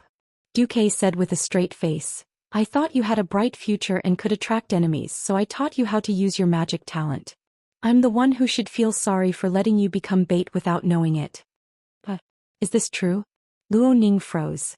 If he hadn't made a move against the first few beastmen, then Gavin Rat alone would have been enough to slaughter them all. Duque pursed his lips and turned to Marion. "Did you hear that dragon's dragon language?" She didn't know why Duque wanted to protect Ronan's pride, but since Duque was the boss of the team, Marion was happy to do him a favor. "Congratulations, Duque. You've successfully connected with the Red Dragon Army." After saying that, Marion translated a little of the little female dragon's dragon language. The other 3 once again opened their mouths wide in shock. Is that even possible? Red dragons that like to fight are few and far between after all. Killing this guy will be getting rid of a scourge. In terms of results, our fight was perfect. No one was hurt and they were on the line. Duque chanted a short incantation and a giant portal opened up. In front of the 4 of them, a semi-ethereal spectre mage walked out of the blue oval portal with a giant magic puppet. "Master, what are your orders?" Karthika asked. He was supposed to be an influential figure in this world, but because of a ridiculous twist of fate he died before he could even make a name for himself. Duque pointed at the giant dragon corpse. "Same old rules." Karthika's mouth twitched. "Master Duque, I must remind you that the Red Dragon Army is fundamentally kind." Duque said righteously, "Right now our factions are at war and we're on our way to save Alchemy.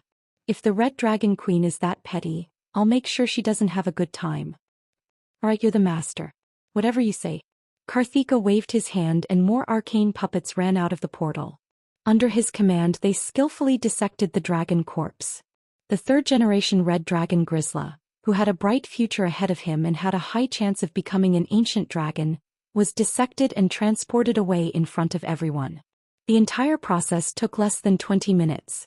It was clear that Karthika's skinning was at the master level. "Now I believe that you've killed more than 300 red dragons in Alterac," Marion said, giggling. Although many military reports were accompanied by magical images, the arrogant elves always felt that the humans were lying about the military reports and exaggerating their achievements. Otherwise, why would 50,000 beastmen be able to beat the high elves like dogs, while the 20 to 30,000 humans were able to kill the beastmen? Didn't this mean that the high elves were inferior to the humans? The elves couldn't accept this truth from the bottom of their hearts. Karthika shrugged. "I didn't want to. After dissecting a few hundred red dragons, I can dissect one with my eyes closed." What was Duque doing at this moment? He sighed and laughed inwardly. Of the two archmages in Azeroth, Karthika was a tragedy.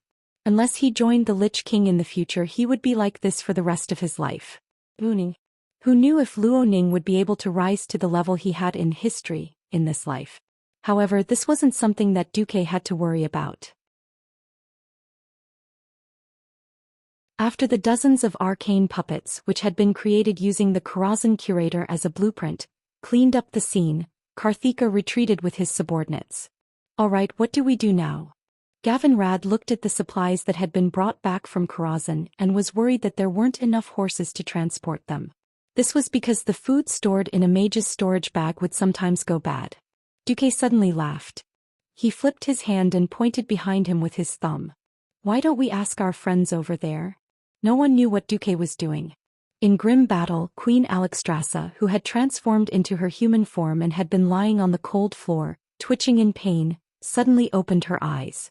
The main reason why the Red Dragon army was willing to be enslaved by the Beastmen was because the entire race was connected on a spiritual level. The Queen's will was absolute. Similarly, the lower Red Dragons also acted as the support for the Queen's power. On this day, Alexstrasza once again felt the loss of the Red Dragon army. For the young dragons that only had animal instincts and the intelligence of a 5 or 6-year-old human child, a loss was a loss. Strictly speaking, as long as they didn't have complete self-awareness, they couldn't be considered a part of the Red Dragon army.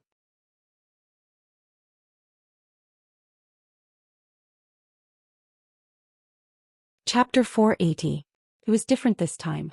Among the third-generation Red Dragons, Griffin was one of the more valued ones. Although he was violent and had a serious tendency to destroy as a combat dragon, all these could only be regarded as advantages. Griffin was killed almost instantly. The Red Dragon Queen did not sense the specific situation, but she instinctively believed that it must be a strong one.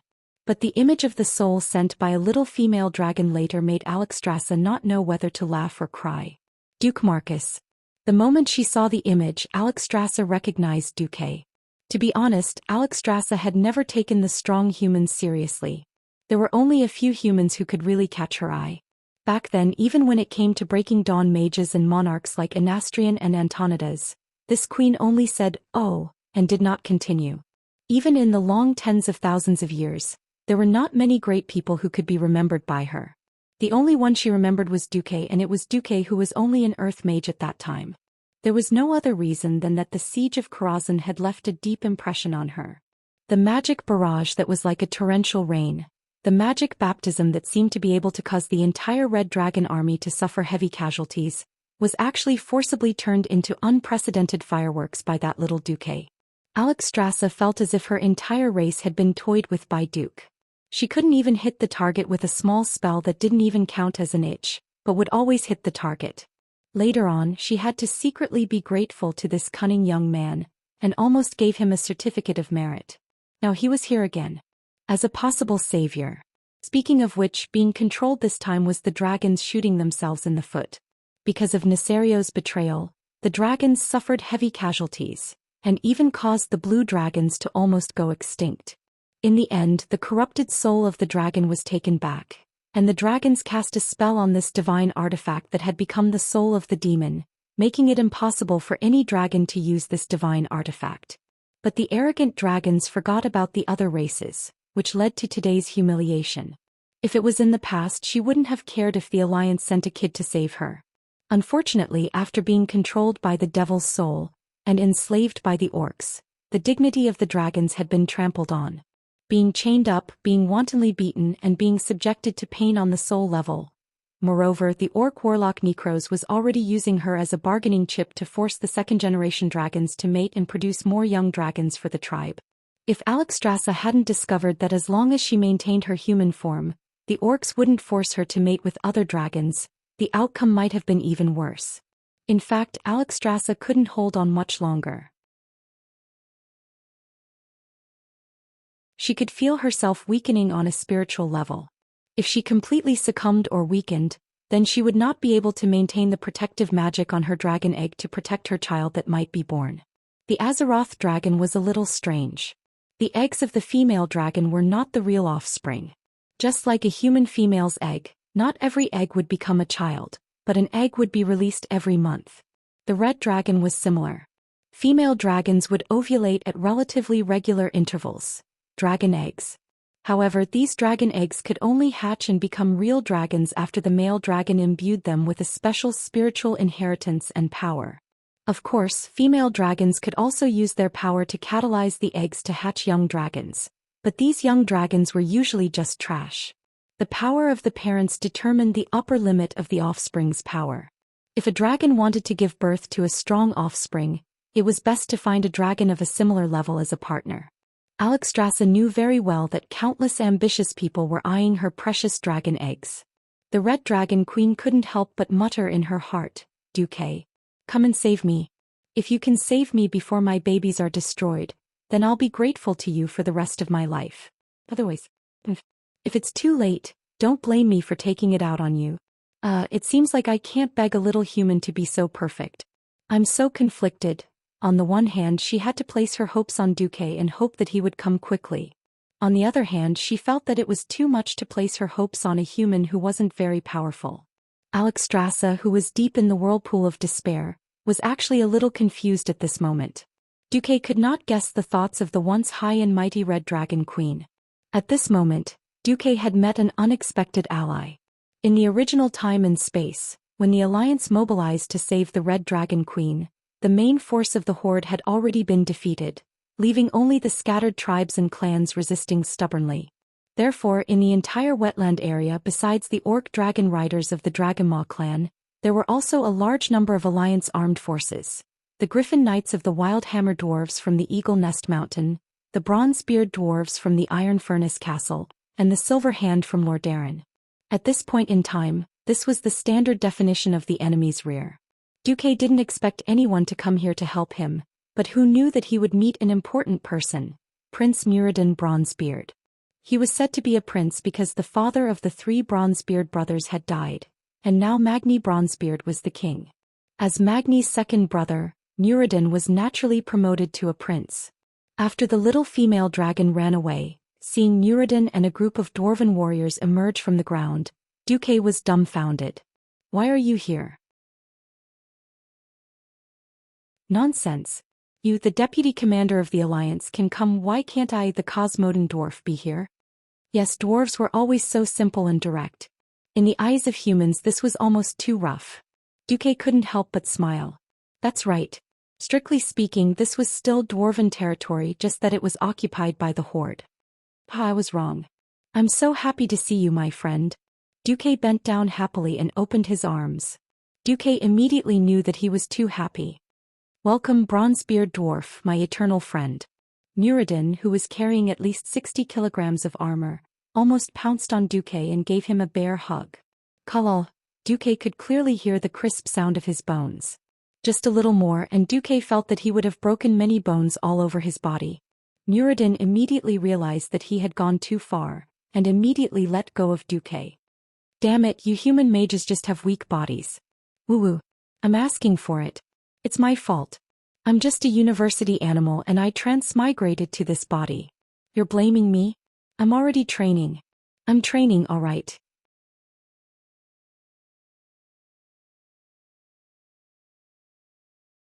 Chapter 481. Duque lamented in his heart as he complained, "Not every man is called Arnold Schwarzenegger. Alas, Azeroth was still a world with backward medical care and harsh natural environments. Babies who weren't particularly strong couldn't survive to adulthood at all. In a sense, the average physique of modern people was actually far inferior to that of medieval European adults. That was a long story. Ahem. Duque coughed a few times before he could catch his breath. Muradin glanced around. Come on, let's get back to our base. The dwarves really had burrowed out of the ground.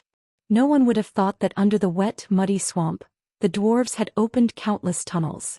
They weren't simply reinforced with wooden planks, but tunnels with standard beams and pillars as well as stone roofs.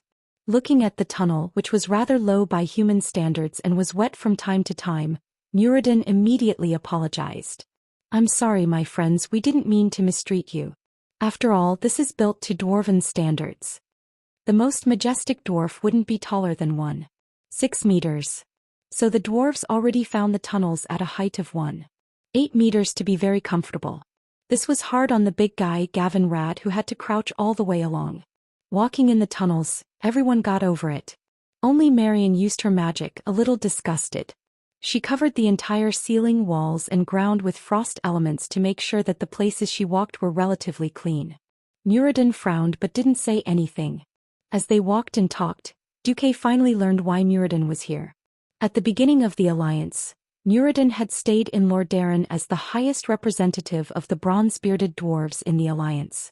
He also tried his best to get support for his country. Muradin soon discovered that, in fact, it was enough for him to deal with Duque.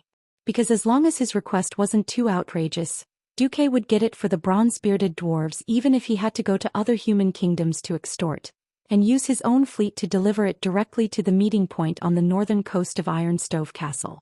Medicine, food, even iron ore. Duque did the best that an ally could do. Over time, Muradin and Duque became very good friends. Recently, the alliance had begun to switch from defense to offense. Muradin could no longer sit still and handed over the work to his deputy. He immediately rushed back to the Iron Furnace Fort. In a situation where Magni was unable to allocate more manpower to him, the second son of the Bronzebeard family relied on his dozen or so good friends to attack the mines controlled by the orcs and rescue many of his compatriots from within. Then, relying on these rescued compatriots, they organized a resistance army in the wetlands and attacked the orcs everywhere. Duque couldn't help but laugh involuntarily. I was wondering why the sky was filled with flying dragons, but it turns out they're actually searching for you. Duque felt like he had been implicated. Muradin did not show any weakness. Isn't it to prepare in advance? When you attack Solderbridge, we can support you from the south. Duque smiled bitterly. After walking for more than half an hour, they finally arrived at the base of Muradin's rebel army, the Verga excavation site in the southern part of the wetlands. Unlike the excavation site in the future, which was filled with all sorts of things, this was now just the dwarves' excavation site. The innumerable pits and complicated terrain gave the orcs a headache. To the orcs, the dwarves here were even more troublesome than groundhogs that loved to dig holes. The orcs had temporarily abandoned this place. In a sense, this was a liberated area for the dwarves. In the huge cave, the dwarves here noticed the guests Muradin had brought, as well as Sasha and Marion in the group. A dwarf's eyes lit up. Ah, beautiful elven ladies. And two of you. The dwarf ran over and bowed clumsily. Falstad the dragon catcher is at your service, elven ladies. Note that this fellow only bowed to Sasha. Only then did Duque realize that before him, the high elves of Kuel Salis were the dwarves' only truly trusted allies. Of course, this did not completely explain why Falstad's attention was focused on Sasha. It wasn't just him. Most of the dwarves' gazes were focused on her. Evidently they found her very charming. Did you forget someone? At the side, Marion had her hands on her hips, the word, annoyed, written all over her face. Duque hurriedly tried to smooth things over. All right. For the sake of your liberation, let's get down to business. The group of 5 ignored this little interlude, and went to an even more secluded cave within the large cave. It was very narrow when they entered and there was a huge sluice gate. According to Muradin, it could even block out dragon breath. When they arrived at Muradin's command center and saw the flags representing the orcs on the sand table, Duque immediately realized that things were more troublesome than he had imagined. He saw many small flags near the Grimbader fortress that was now under the control of the orcs. Muradin introduced them to Duque one by one. Those damned green-skinned creatures knew this day would come. Ever since Orgrim and the Horde suffered a tragic defeat at the gates of Lordaeron, the Horde's forces began to gather here. Look, these are all second-rate clans of the Horde. Each clan has about 10,000 to 30,000 people, and most of them are adult orcs. This is a steel tooth, that's a digging tooth, and that's a broken axe. Duque narrowed his eyes. Without the Red Dragon army, the victorious Alliance army would not take long to reach the Cosmodan region.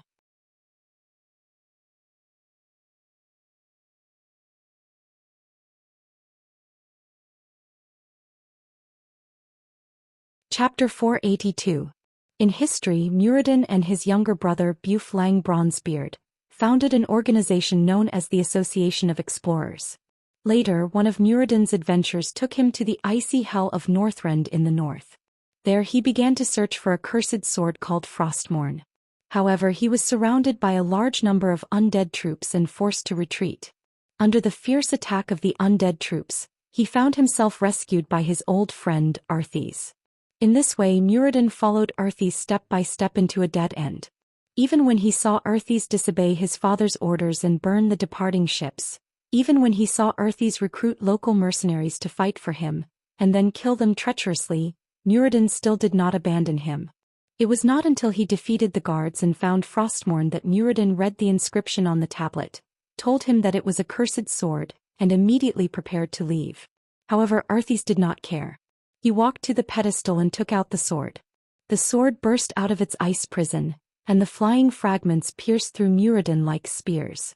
Muradin did not die, but this became an eternal pain in Muradin's heart. Duque sighed quietly in his heart. He did not want these dwarfs to die. Moreover, the most critical piece of the puzzle in the plan was still missing. Muradin was keen on the war with the orcs, but unfortunately, with the intervention of the dragons, the war between the Alliance and the orcs became a very insignificant matter. Compared to the Wing of Death, Cosmodan's more than 100,000 orcs were nothing. Duque muttered in his heart, "Nesario, where the hell are you?" At the same moment as Duque muttered, Duque suddenly felt two gazes. These two gazes gave Duque a very strange feeling. It was clearly an ordinary gaze, but it suddenly changed. Duque turned his head, but he could not see a single stranger.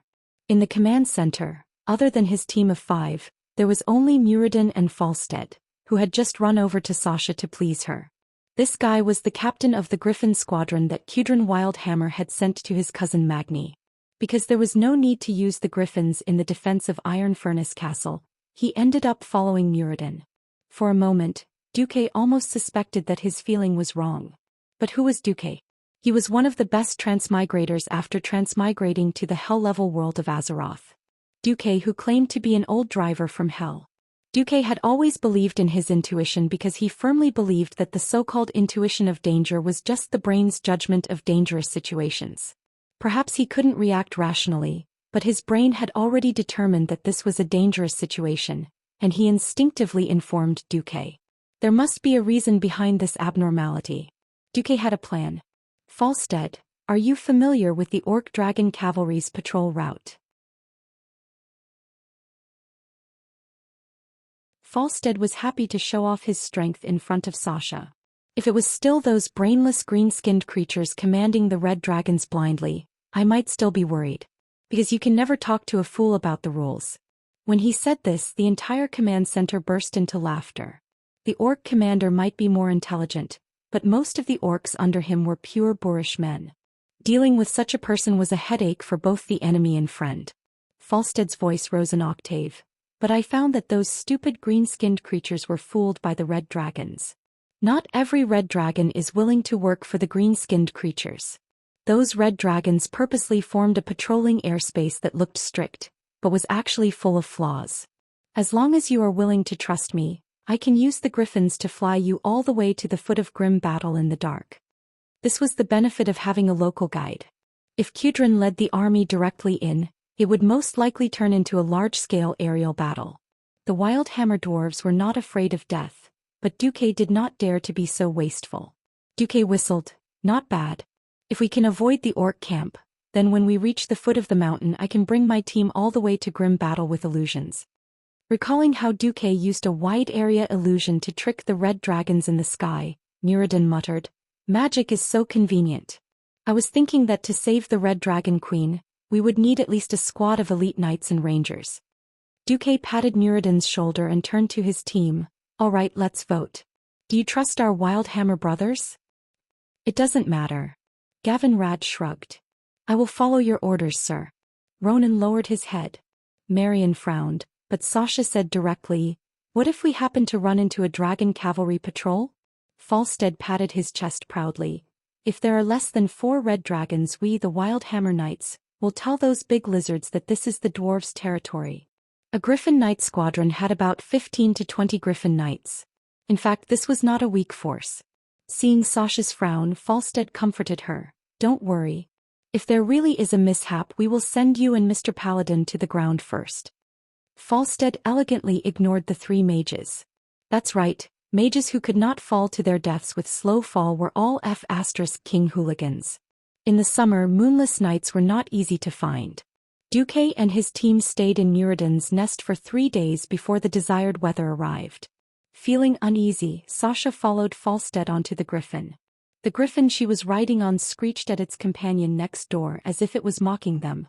There were 2 people in the same carriage, but on his side, there was a nimble elf girl, and on the other side, there was a burly, fully armored holy knight. The face of the neighboring griffin had obviously darkened. The dwarf knight had to eat a large piece of raw meat before taking off before the griffin brother flapped its wings and took off. Obviously either Falstead's patrol route was wrong, or they had run out of luck. Even though the moon was dim, 2 new spots in the distance caught the griffin team's attention. These 2 spots in the sky kept moving, growing larger and larger as they charged towards them. "What are those?" Flying at high speed in the wind, Falstead leaned forward and turned to look at Sasha behind him. He knew that this elven ranger had better night vision than him. Sasha's mouth was bitter. "In the name of the Sunwell. Those are 2 dragons." At this moment she hated the bragging dwarf griffin knight in front of her. What happened to sneaking into the village and not wanting to shoot? Dragons, and there were 2 of them at once. "Are they red?" Falstead pressed, unwilling to give up. "Does that matter? Dragons are dragons. Will there be dragons of other colors on this battlefield?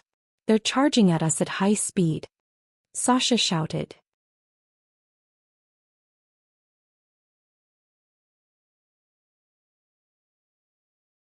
Chapter 483.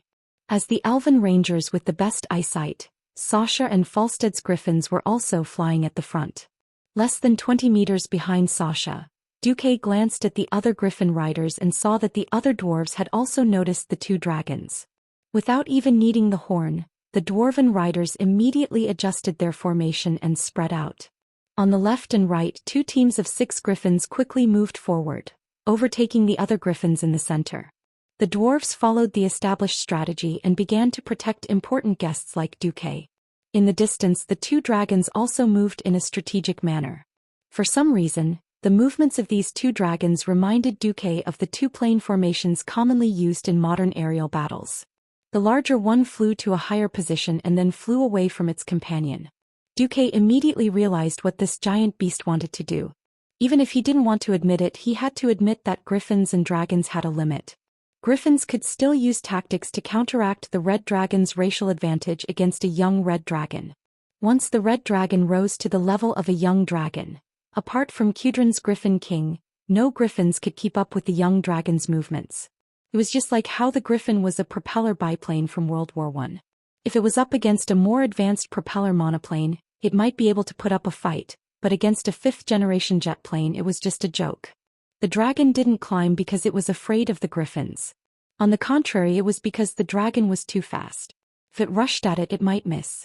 But if the dragon occupied the sky, it would be a completely different story. Diving down from the sky, the slower party wouldn't be able to avoid a high-speed dive no matter what they did. The dragon used the sky as a jar, put the griffins and the passengers in the middle, and then caught them like turtles in a jar. These 2 are experienced riders. Falstead shouted excitedly. "The one who climbs is especially good. This will be a glorious battle." "Glorious my ass. Didn't they say to put down the passengers first?" At this moment, Sasha felt like strangling Falstead to death. Damn dwarf knights. Once their blood boiled, they couldn't care about anything else. According to human legends, dwarves were born from rocks. Of course, this legend had no basis, but it could also describe the stubbornness of the dwarves. Once he made up his mind, he would not change his mind no matter what. There were less than 20 breaths before they would enter battle mode. Sasha was so anxious that she was cursing out loud. Apart from Lilith, that expressionless and cold ghost, the other 3 Windrunner sisters all had very pleasant voices. Even though Sasha was scolding people now, it still felt like an oriole was singing. Falstead ignored all of them and actually carried the guests to charge forward. At that moment, Falstead suddenly heard the sound of his own horn from 20 meters away. Woo, woo, one short, one long, one short. Wasn't that their squadron leader's signal to retreat? Woo, 3 long. This was an order for everyone to retreat together and prioritize protecting the important goods. The strong wind brought about by the high-speed flight made people's shouts almost inaudible. Only the sound of the horn was slightly clearer. The night also made it difficult for the other Griffin Knights to see Falstead's movements clearly. The Dwarven Knights were highly disciplined, so they chose to follow orders unconditionally. Falstead blew his beard and glared. Only then did he realize that Sasha had touched his horn and given the command without permission. Furthermore, the sound of the horn was right. Hee. Sasha raised the horn with one hand proudly.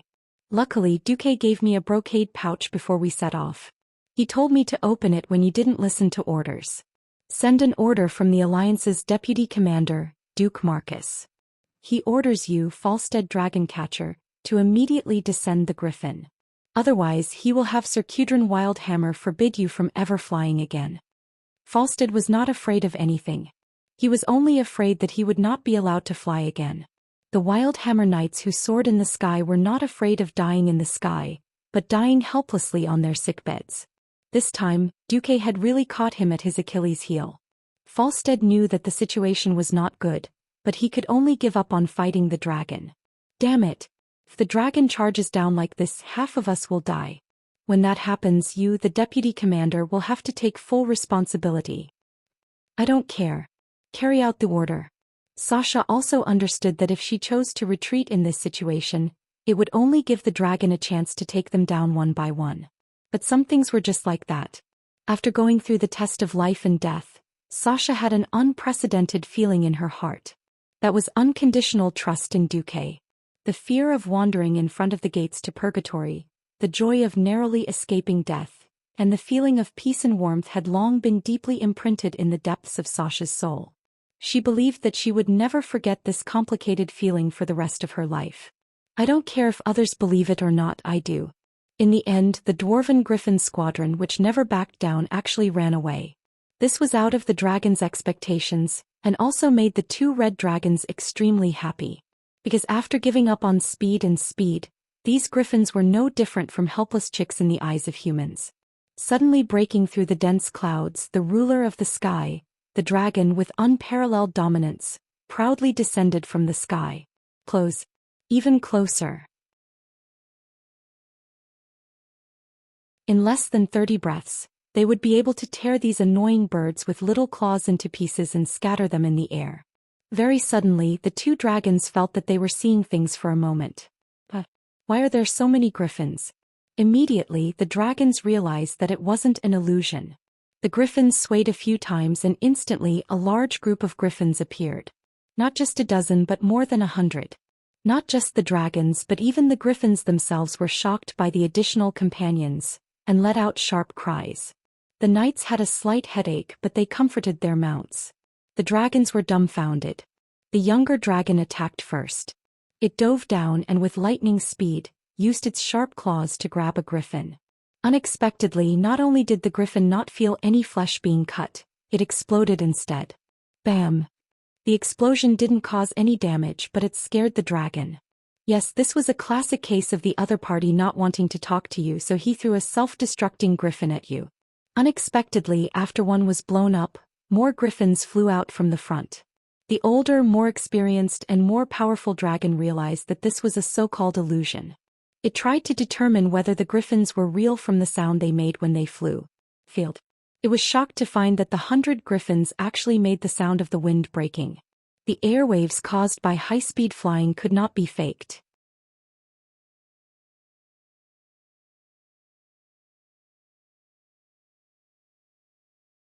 Chapter 484. The giant dragon's eyes widened, filled with disbelief. Why did he have to make it look so real? The giant dragon felt like it had wasted its thousands of years of life. The giant dragon was dumbfounded. Falstead and Sasha were shocked as well. Sasha turned her head to look at Duque, only to see Duque smiling as he raised a finger. Two energies revolved around it obediently, wind and lightning. Sasha suddenly realized something. If Duque hadn't made a move, she would have forgotten that the Windrunner sisters weren't the only ones who had received the Storm Alter's power. From the start, Duque had gained the most benefits. However, Duque was in a high position and he wasn't the kind of valiant general who led the charge, so he didn't have many opportunities to fool around. True Mirror Image gave Duque perfect visual deception. Power of Storm made Duque's counterfeiting skills even better. And the powerful Greatest King system gave Duque unparalleled control, making every illusion come to life.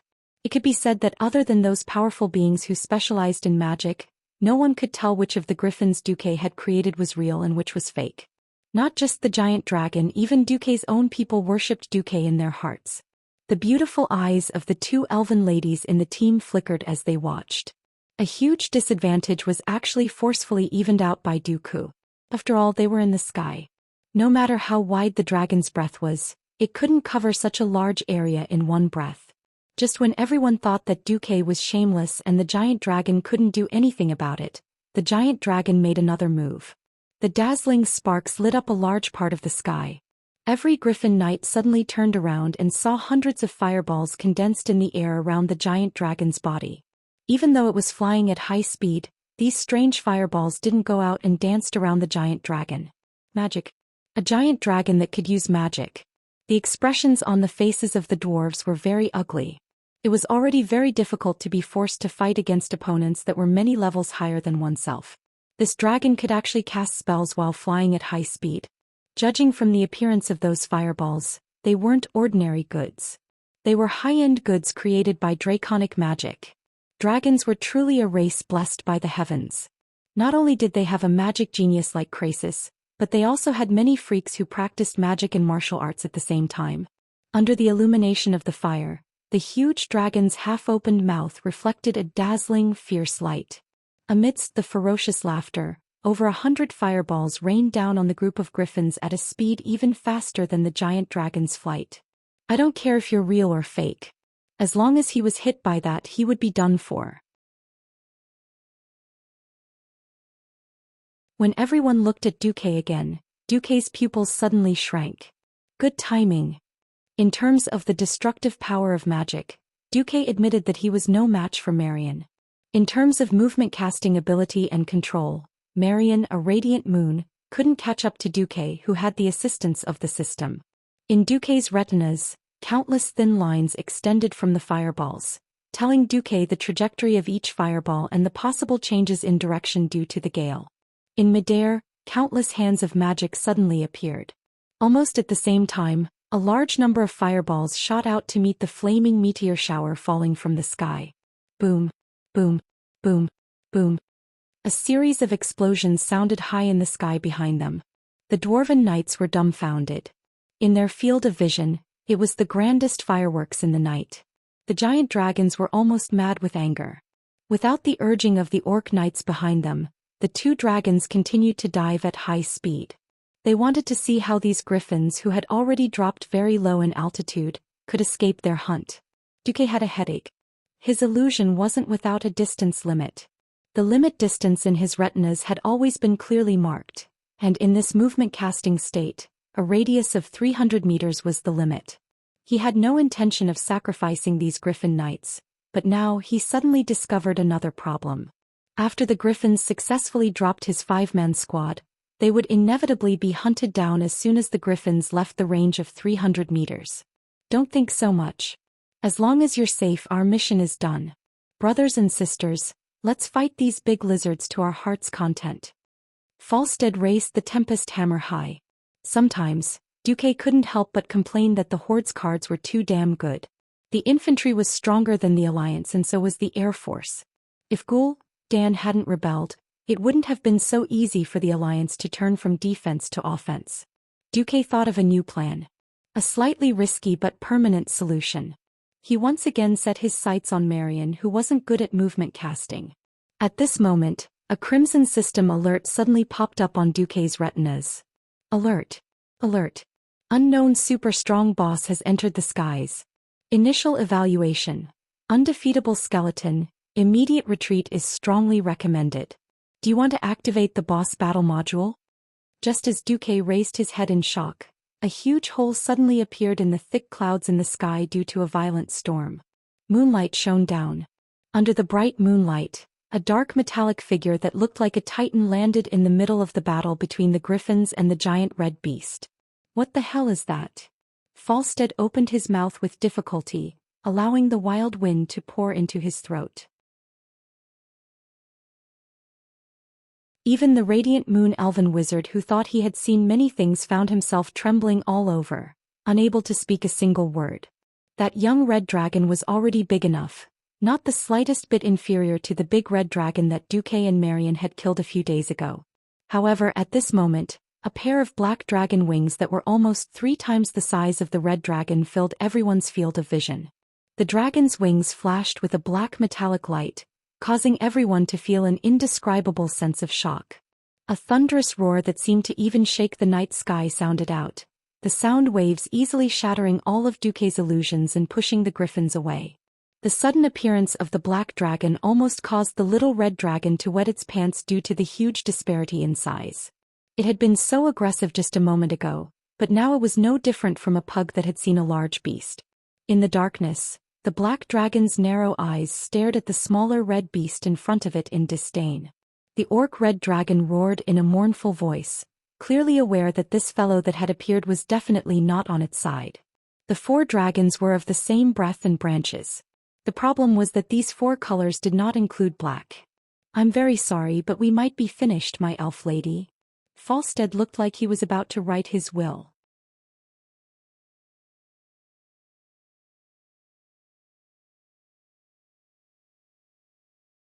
Chapter 485.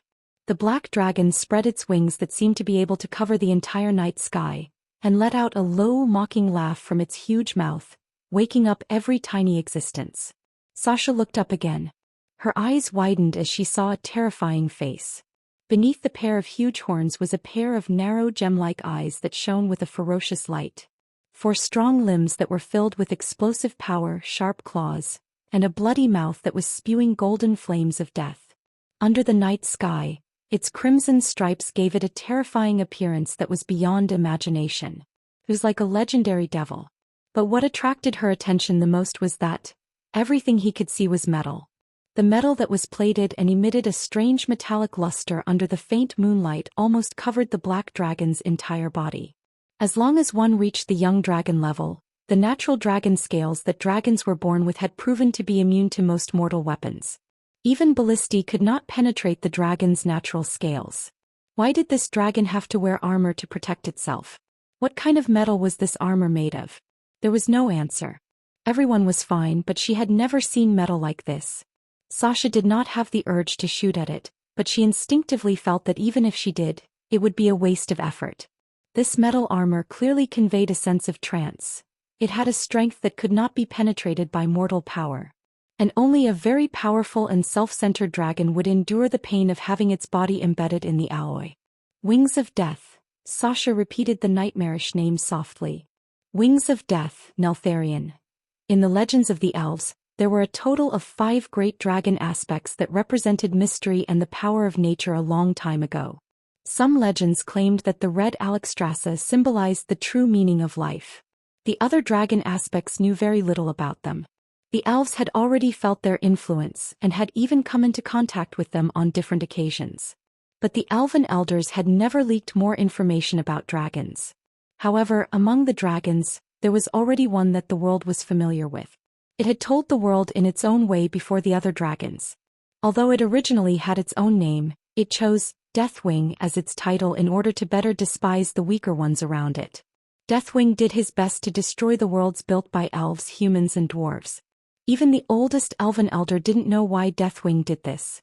In private, the elves gave it another name, the Forgotten Dragon Aspect. It was a short sentence, but it contained many meanings: abandoned responsibility, chaos, betrayal, and anger. If Alexstrasza represented the true meaning of life, then Deathwing represented the power of destruction. However, such a giant dragon was soaring in front of them as if it was protecting them in its own way. Of course, there was another possibility. Deathwing did not seem to notice the existence of Xianxia and the Griffin Knights at all. Only the red dragon in front of it could be called its opponent, because Deathwing hated its kind of other colors, to the point that if other dragons were to come into contact with it, they would be mercilessly torn apart. A moment ago, the two red dragons were still chasing prey that was smaller than them, like cats chasing mice. A moment later, the prey became themselves. Deathwing stirred up a huge gust of wind. Like a curtain of night covering the earth, he rushed past the Griffin Knights in an instant and attacked the other side. In just one move, the smaller dragon was torn in half by the huge right claw of the Wings of Death. In the eyes of mortals, the huge young red dragon was like a broken toy that had been thrown away. Flesh and scales flew everywhere, and it did not even cry out as it fell to the ground just like that. What terrifying lethality! The mortals below were dumbfounded. Unbelievable, Falstead mumbled. We were actually saved by the legendary dragon of extreme evil, Deathwing. The sudden scream was like a slap to his face. He turned his head and there was nothing in the direction of the scream. However, in the other corner of his vision he saw the tragic state of his companion. Flames. Just the flames that escaped when the Wings of Death swept across the sky had already caused the death of a dwarf knight and the griffin beneath him. 10 meters away, Falstead watched helplessly as his companion was set ablaze by an evil flame in front of him. It was just a tiny spark, but after touching a human body, the fire suddenly grew many times stronger. From a single spark, it turned into a prairie fire. The high temperature that followed burned the dwarf and the griffin's fur in the fire. Their skin peeled off, revealing their burning muscles, bones, and organs. Then their blood evaporated and turned to ash. For a moment, Falstead and Xianxia were stunned in midair. Heavens, how many people had been hit? An elf and a dwarf started to panic at the same time. They twisted their necks and moved their eyes to search at their limits. Seeing Marion cry out in alarm, Xianxia jumped down herself. As a mage with the godly skill, slow fall, Marion's jump was more daunting than dangerous. She saw Gavinrad. The griffin that the Holy Knight was riding on was probably done for, but the Holy Light saved his life again. He seemed to have activated Holy Shield, and after withstanding the flames for a moment, another skilled dwarf knight caught up with the falling Gavinrad and saved him. Ronan's griffin was blown away by the wind. It could be seen that the dwarf knight was doing his best to help the griffin regain its balance. Even though it was a mess, it was not in any danger. Where's Duque? Suddenly, Sasha's heart was seized by fear. The dragon roar in the sky attracted everyone's attention again. Deathwing and the red dragon roared at each other, the deafening roar getting louder and louder. A few seconds later, the two dragons collided in midair. In that moment, all the dark clouds in the sky seemed to be swept away by the wind caused by their collision. They both flashed their claws and used their long tails to attack each other crazily. Their tails were more than 10 meters long, scarier than any siege hammer in the world. If they were hit, even a small hill would crumble in the blink of an eye. This wasn't a battle that humans could imagine just by listening to the bard's descriptions.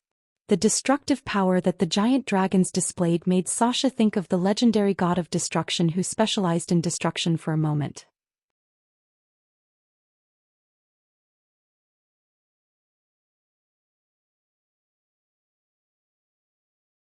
Chapter 486. Roar. A savage, angry roar once again drew everyone's attention back to the sky. The battle for the King of the Air had begun as everyone had expected. The red dragon that was caught seemed to want to escape. It tried to go around Deathwing from the side. However, the opponent's larger body was undoubtedly a huge obstacle that couldn't be avoided. The bats on Deathwing's wings were like a city wall, covering the young red dragon's entire field of vision. It gave the red dragon the feeling that it couldn't pass without defeating the opponent. A dragon breath came out. The confused red dragon seemed to want to use fire to burn Deathwing's bats. Deathwing let out a scornful laugh. This was clear mockery. It flapped its wings like extinguishing a tiny flame on a candle. Just a strong flap of its wings was enough to disperse the dragon breath. To the griffins, this larger crimson dragon was undoubtedly the most experienced one. However, against the more experienced and sharp ancient dragon guardian, its attacks were as childish as a baby's. When it spat out the dragon's breath, it revealed a flaw. The wing closest to the wings of death easily became the target of the attack. Originally, Deathwing only needed to stretch out its left claw to cut through its wing and greatly reduce its opponent's mobility in the air. Unexpectedly, Deathwing chose to tighten its left claw and retract it to its chest. Instead, it gave up on what was close at hand and swung its tail at the red dragon, causing it to move away from itself. This action was too uncoordinated. If one didn't see it clearly, they would think that its left claw was heavily injured in the previous battle and couldn't move. Deathwing wasn't injured, but why did it retreat? At first, Sasha thought she was seeing things. However, after watching, she realized that Deathwing's attack pattern was indeed very strange. As an ancient dragon that lived by fighting, Deathwing used all of its weapons: mouth, tail, wings, left and right legs and right claw to attack. Except for its left claw. Deathwing's storm-like agility showed that it wasn't injured, but its left claw was still stuck to its body. No matter how one looked at it, it gave off an incongruous feeling of an expert bullying an amateur. I'll let you have a one-handed advantage. Obviously, Deathwing wasn't the kind of dragon that had the demeanor of a strong. This could be seen from the fact that he instantly killed a young dragon at the beginning of the battle. Why? Sasha said to herself. Why did he do that? Falstead thought Sasha was complaining about him flying away from the battlefield. Sorry, he replied loudly. This is not a battle for mortals and there is nothing we can do here but wait to die. Elf lady, you'd better hold on to the griffin's saddle. The first thing we need to do now is to get out of here. Leave here? What about Duque? The words pierced the weakest part of Windsor's heart. No. Wait a minute.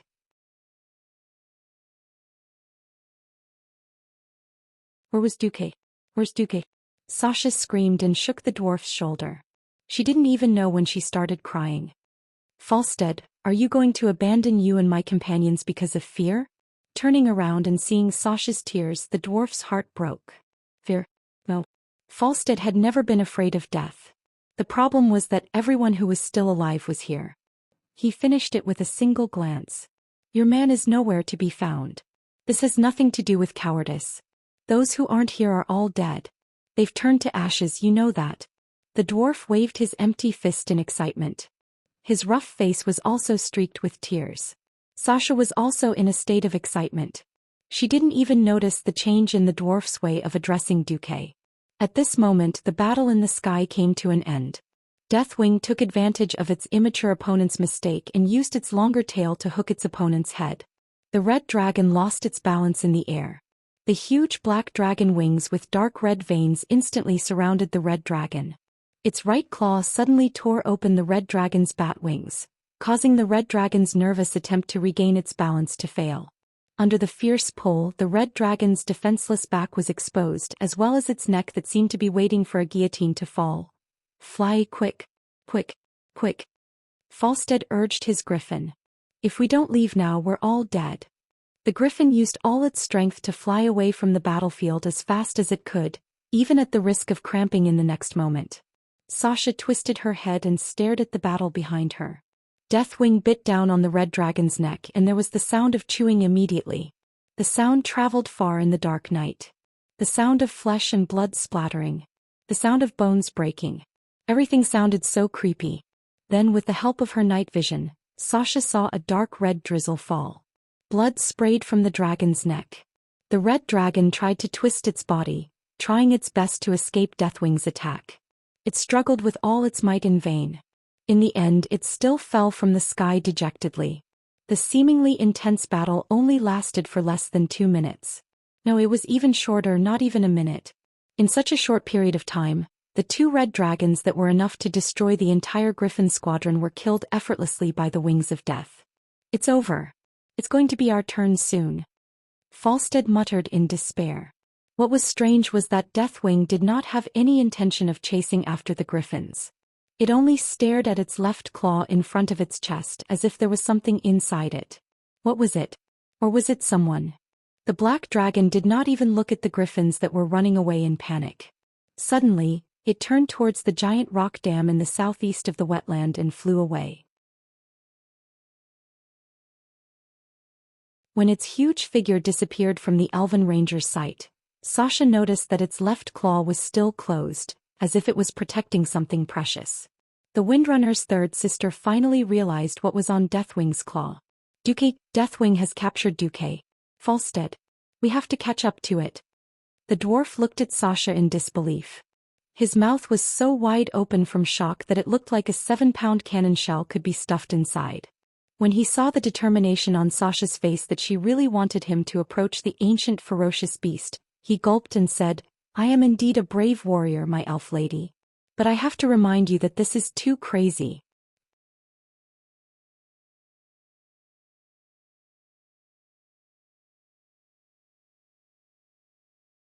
Chapter 487. Duque is in Deathwing's claw. That's why Deathwing doesn't use his left claw to attack. Sasha pointed this out loudly. It's a pity. Maybe we have to mourn the losses of the highest-ranking leaders of the Alliance in the Horde. Falstead sighed. Maybe Deathwing doesn't like dragon meat and just wants to keep a human as a snack? Damn it. If you say that again, I'll strangle you here. Sasha showed a rare fierceness, scaring the dwarf into shrinking his neck. Oh wait. Deathwing didn't kill Duque on the spot. That means Duque is useful to him. Right. That must be it. At this moment, Sasha almost clapped her hands and cheered for her intelligence. The dwarf poured cold water on her. By the way, didn't Sir Marcus give you 2 colorful things before you took off? I think he said something about the second pouch to be opened when there's danger? Pouch. Sasha didn't know why a man like Duque would make such a fancy thing. When she questioned Duque, this despicable fellow said that it was some kind of pig, some kind of feeling, and some kind of pretentiousness. Anyway, Sasha didn't understand anything. But this didn't stop Sasha from blushing. Yes. When there was danger just now, she should have opened the pouch. She didn't expect to forget everything in her nervousness. On the griffin, against the strong wind, Sasha opened the pouch made of white gauze from her bag. There was a line of words written on it. If I'm captured by Deathwing, please don't worry. There's also a small chance that Ronan will be captured.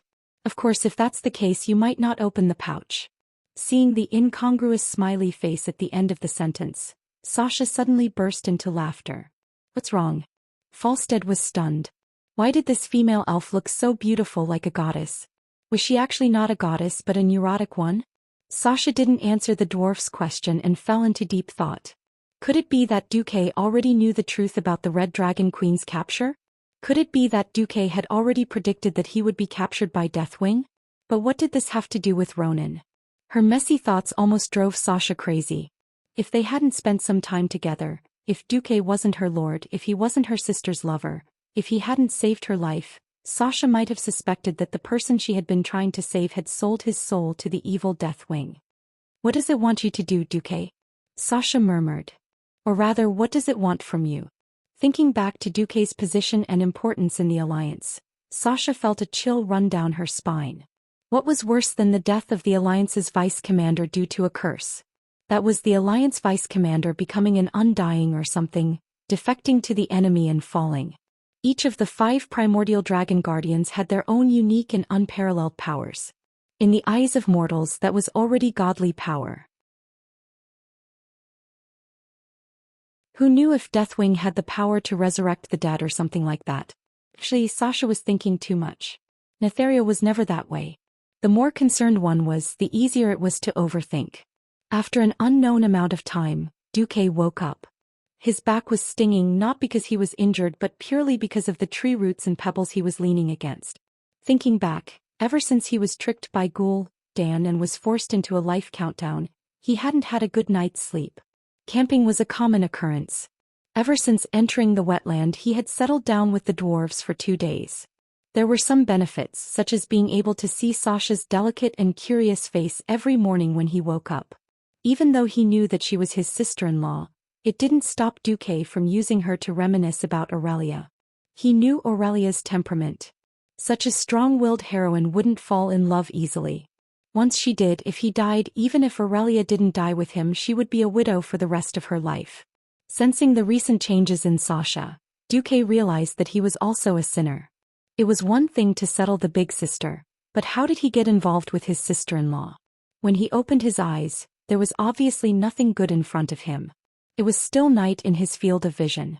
The rolling dark clouds in the sky added a dark aura to the world.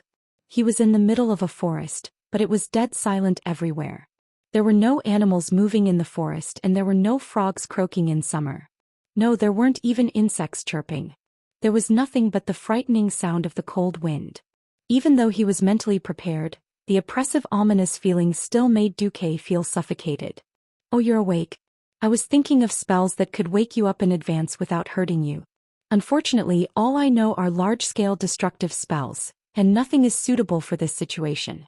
This makes me very annoyed." Wings of Death. Duque turned his head to look in front of him. Actually, he had already checked the moment he opened his eyes.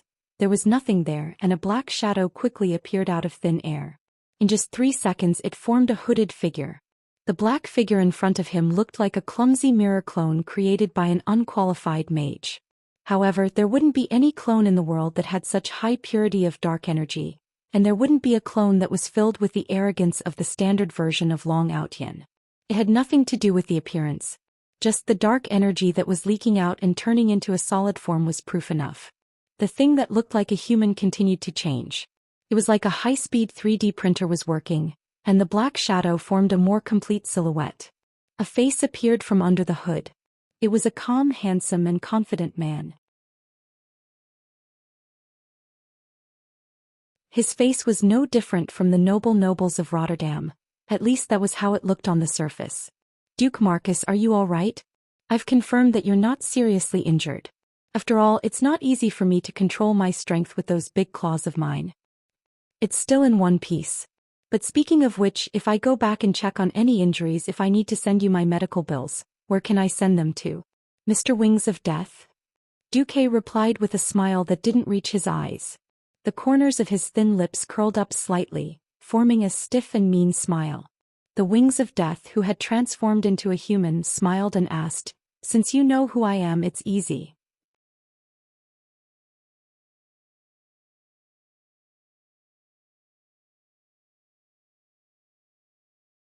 Chapter 488. A Man and a Dragon. One was sitting on the ground and the other was standing on the grass. Just like that, they confronted each other. Suddenly, Deathwing said, "You're not planning to attack me or try to escape?" Duque blurted out, "Why should I attack you or try to escape?" Deathwing was a little speechless. In his expectations, this young human would most likely panic after encountering him. He would either attack him like a madman or try to run away while wetting his pants. Duque's calmness was beyond his expectations. In fact, at this time, Duque was madly complaining in his heart. "Back you? I'm not an idiot who thinks I'm cute after eating some retard today.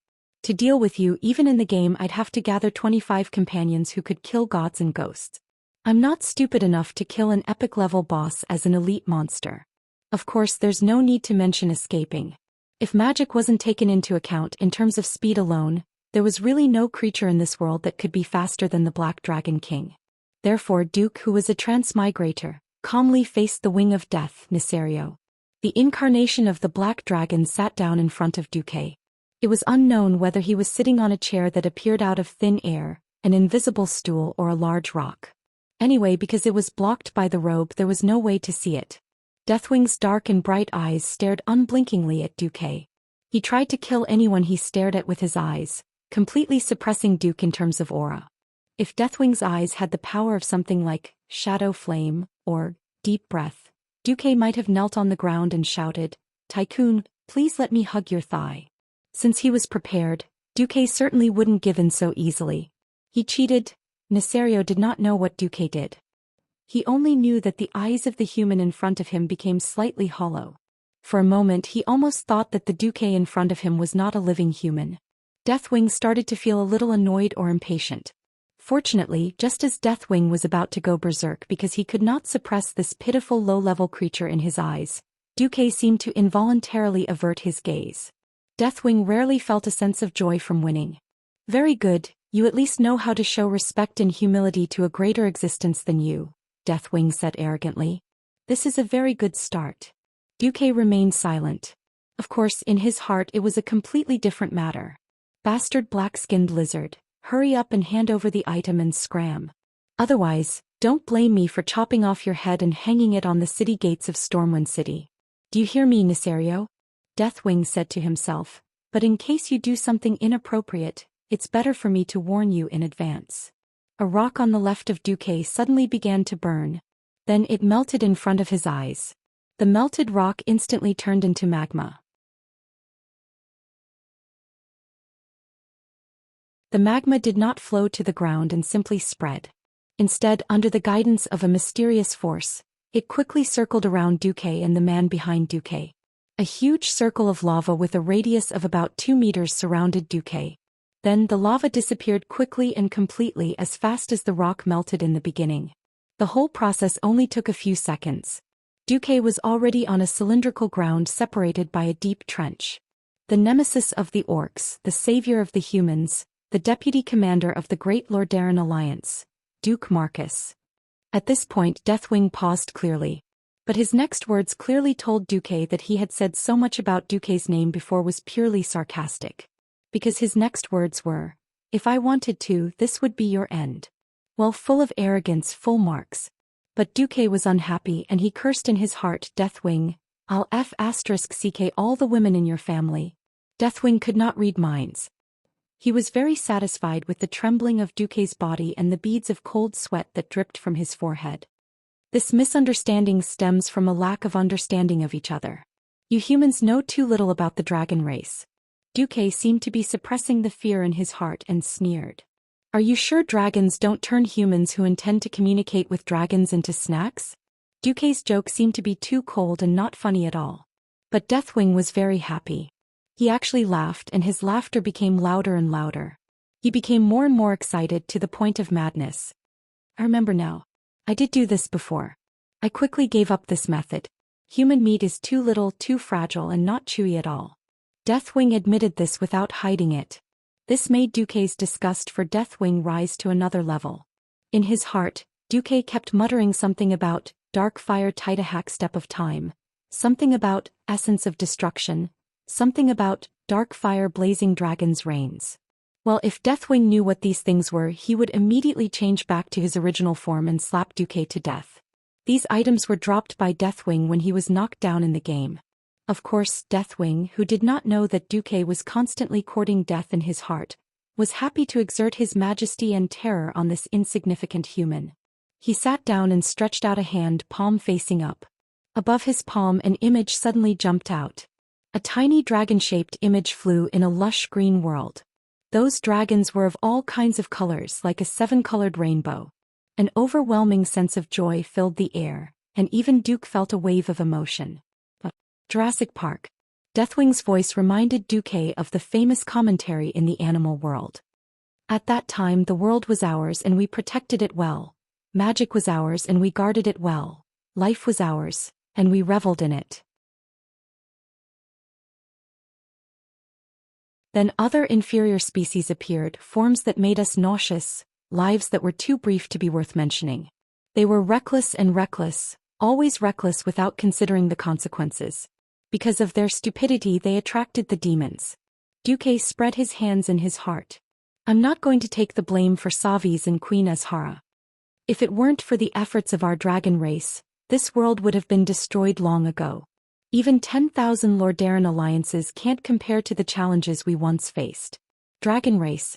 It was our dragon race who worked together to drive the demons out of this world. Deathwing waved his arms excitedly. Duque touched his chin. Well, with a mustache he could cosplay as Germany's Führer.